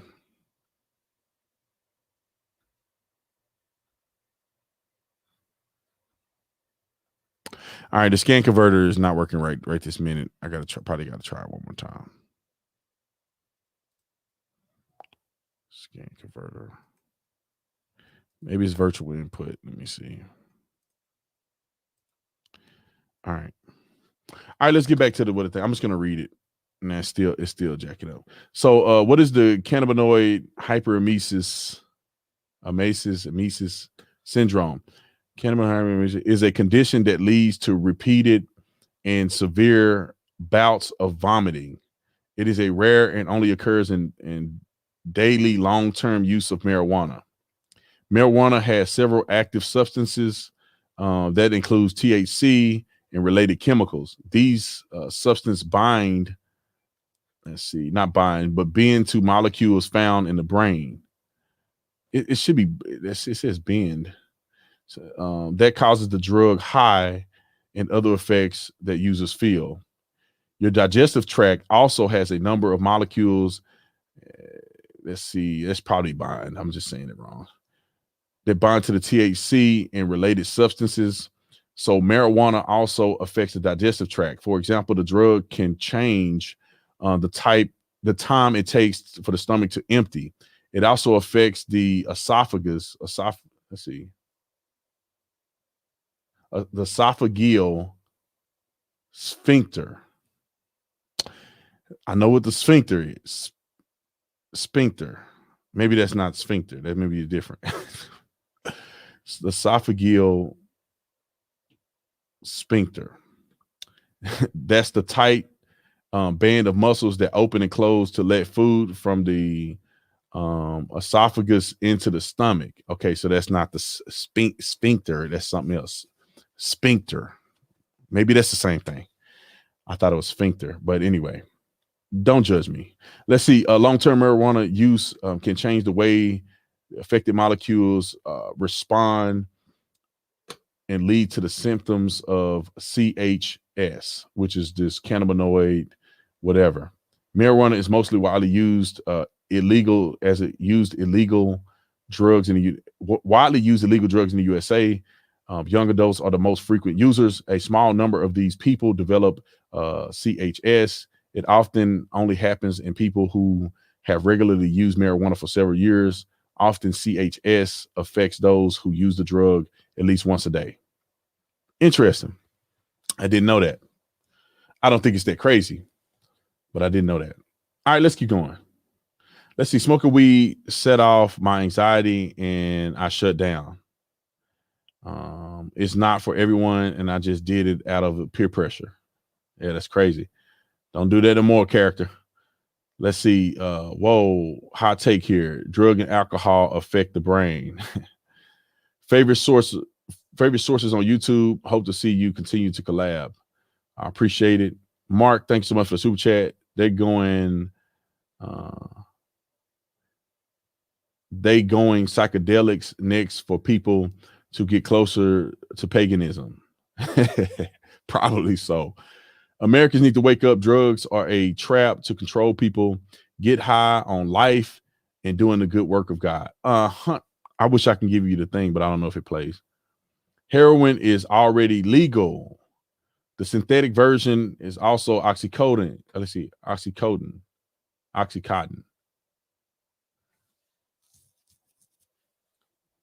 Oxycontin. I think you spelled that wrong. Anyway, all street drugs have been corporatized. So I think it's oxycodone. Maybe you're saying it right, and I'm just not used to this term, but oxycodone and those other drugs. I agree, but they're regulated and they're safe unless you abuse them, like anything else. Drug legalization is a public safety issue. I agree. There's a spiritual component to drug use. I agree. Don't let them find out about what happened to Sasha Johnson. Sasha Johnson was a BLM supporter, and I think in the UK somewhere. I think it was in the UK, in Europe or something, and she got murdered by another black person, I believe. She's out here fighting for black rights and got killed by a black person. So sad. Sorry I'm late, watching from the beginning. Also wanted to take you for the hat and card. Thank you. It says take. Thank you for the hat and card. I appreciate it, Emilia. Oh, yeah, that's right, Emilia. I told you I was going to send it. That's right. You're very welcome. They just charged officers in Seattle for the death of Manuel Ellis, who had a heart condition and extreme amount of meth in his system. I got to look that up, man. We got to fight back, but it seems almost impossible. It is it is that difficult to see.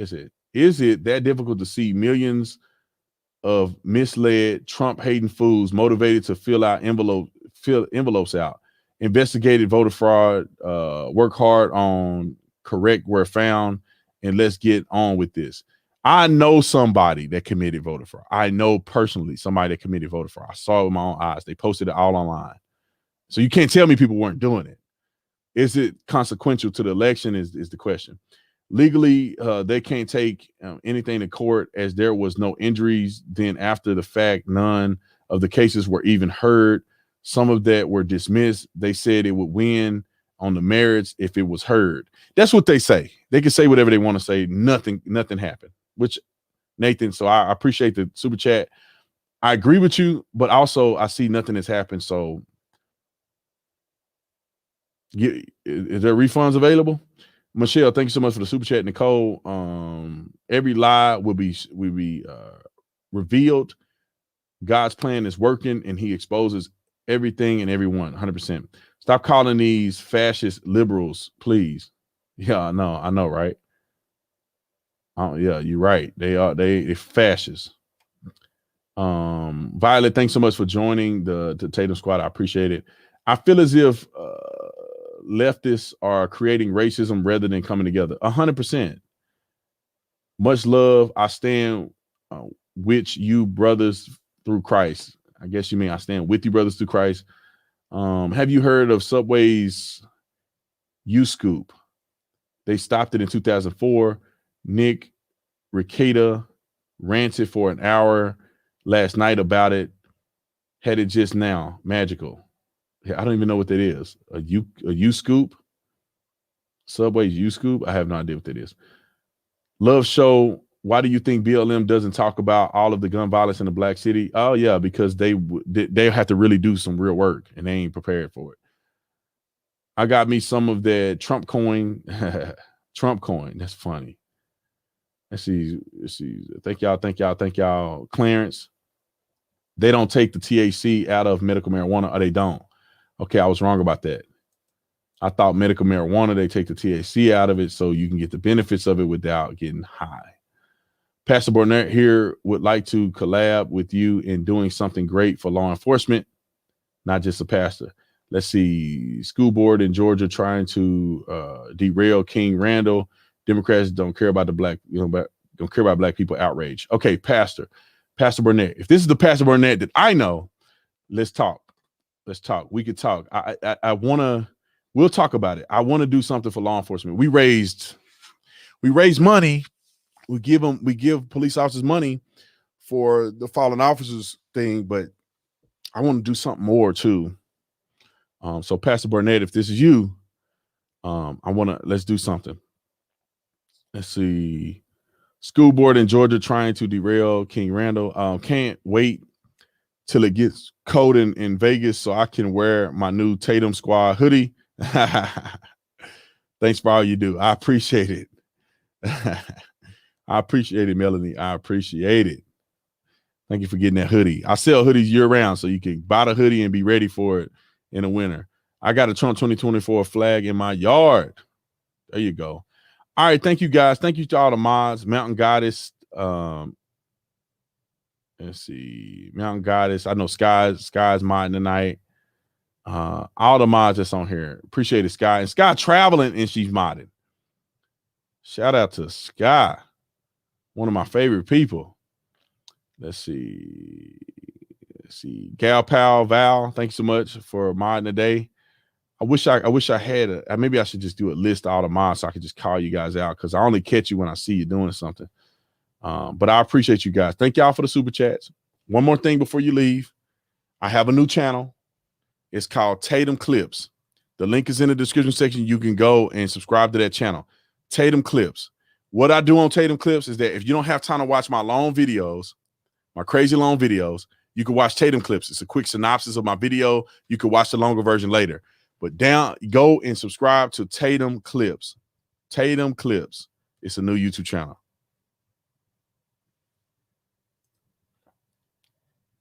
Tatum Clips. So y'all go. We need to get the followers up. You know, I'm gonna start promoting in my other videos and letting you guys know to go and subscribe to that channel. Most people don't know about it, but go and subscribe. There's 2,400 people here. I'm really hoping that 2,400 people go subscribe to the channel. We should get 100,000 plus people, and it's a good addition to this channel because clips from this live stream, clips from our videos, all of it is going to be posted on there. So if you just running, you're like, man, I just want to hear the clip notes of what Brandon Tatum is saying. Jump on it. We'll have them on there ready. We do about two or three videos a day. We'll keep it rolling. Also, I have an app, the Officer Tatum app. You can download the app. My book, I only have about I don't even think we may have 100 signed copies left. I'm only doing 2,000 signed copies. So if you want a signed copy of my book, order it now, because once it hit 2,000, I am not going to do any more signed copies unless I see you in person. I'll sign your copy. So if you want my book, it's in the description section. There's only like 100 signed copies left. So if you want the signed copy, make sure you get it before it's too late, because once it's out, it's gone. Just this month, we had nearly 2,000 of them sold. So I only had it open for 2,000. This month alone, we went through 2,000. We only got 100 left, and I haven't even been promoting the book. So you better get it before it's gone. Much love, Officer Tatum. I respect your grind. You've been looking kind of tired lately. Please take care of your health. Please. I'm tired. I work all day, all night. I've been up all day. I will try to get some rest one of these days. I'll try to. Thank you, Alejandro. What else I got? The Tatum Clip channel is good. I guess all 2,400 people already subscribed. My loyal folks subscribed already. But yeah, what else do we got? The book and the merch. We got some cold merch launching tomorrow. And this is what I'm gonna do for y'all. Since y'all stayed and y'all made it to the end, this is what I'm gonna do. I'm gonna give y'all a discount code for tomorrow when we launch our brand new merch. And I know I'm not trying to alienate other people who didn't stay, because some people got stuff to do. They ain't got time to be sitting there watching this all day. Is it popped up? God, dog. I can't make it pop up. Let me go here again and see if I could do the scan converter. Maybe I hit the button too long. Scan converter. Normally the scan converter will redistribute it. Let's see if it does. All right, let me go fix it real quick, because I want y'all to see this. 1 sec, I'll be back.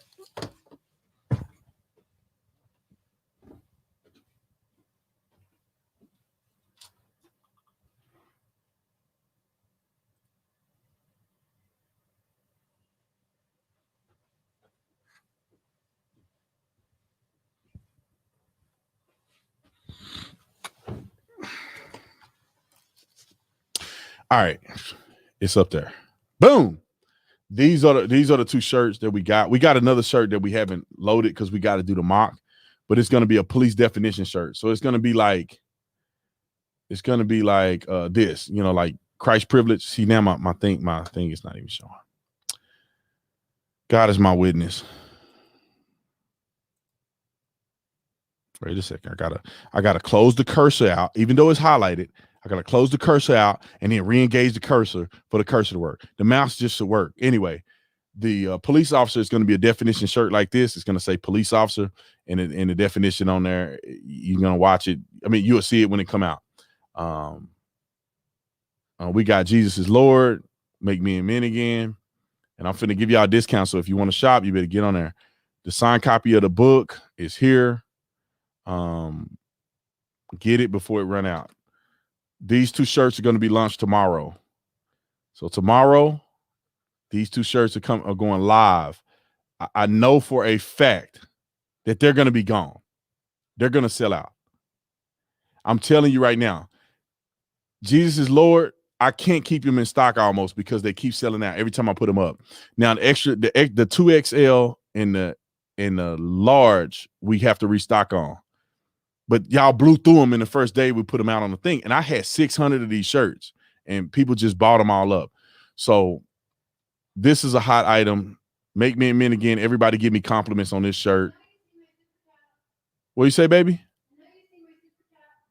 I didn't see it. I'm gonna get back to you. I'm gonna read it, babe. Promise.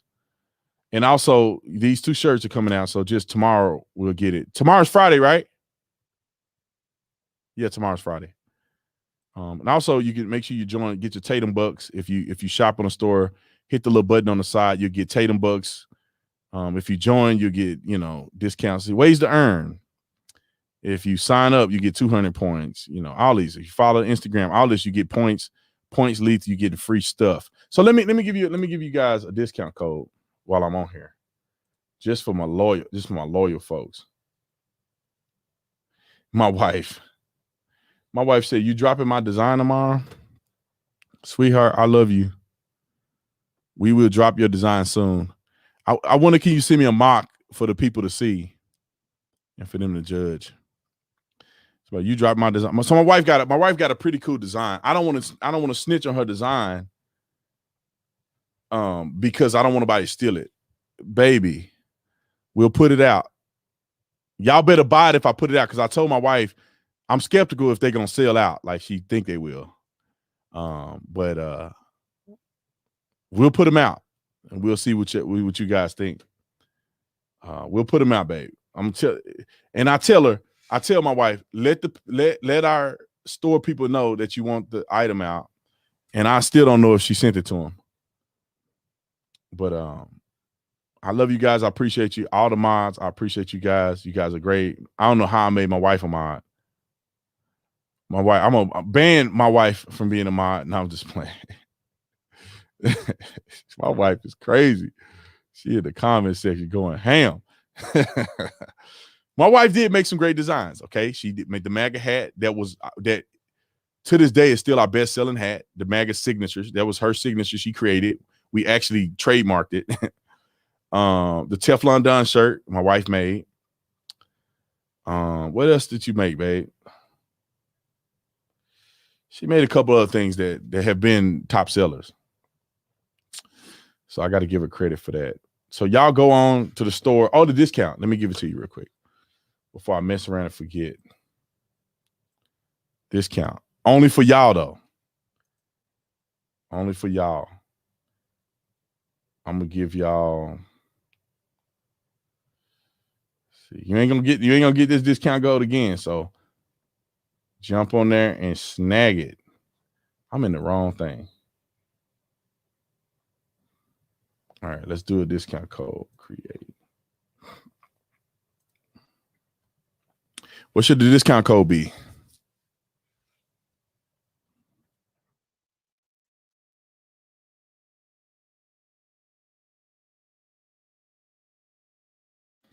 All right.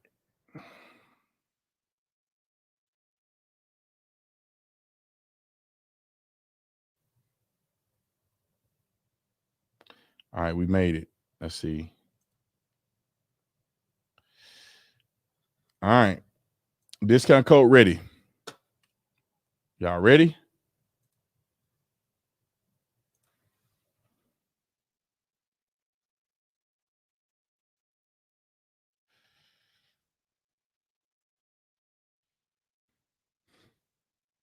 Y'all ready for the discount code? Where y'all? Where's my live stream at? Okay, it's over here. All right, here you go. Discount code.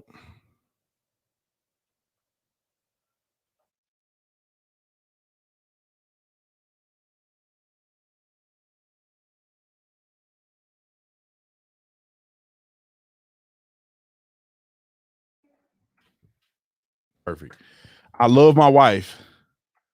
30% off on the Officer Tatum store. You better. I'm gonna end it tomorrow night, so it'll give you a chance to buy something today, buy the new shirts when they come out, or get some tomorrow.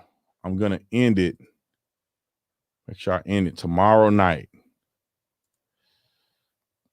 Boom. What day? What's tomorrow? Friday night. I gotta go. Let's see. Yeah, we on the West Coast, so midnight my time. No, hold on. That's the wrong time. It'd be 11:59.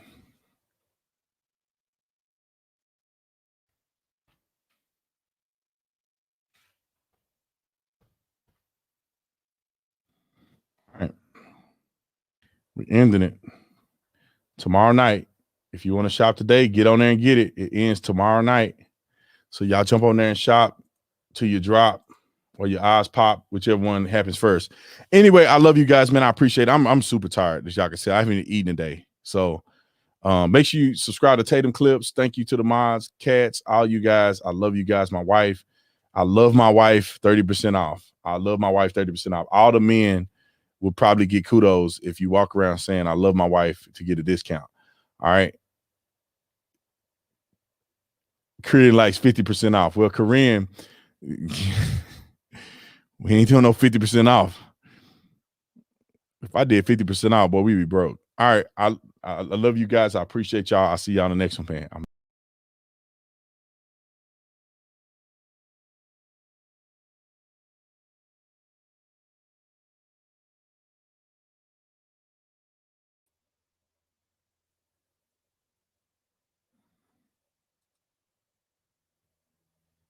I didn't end it right. So I see you guys the next time, for real this time.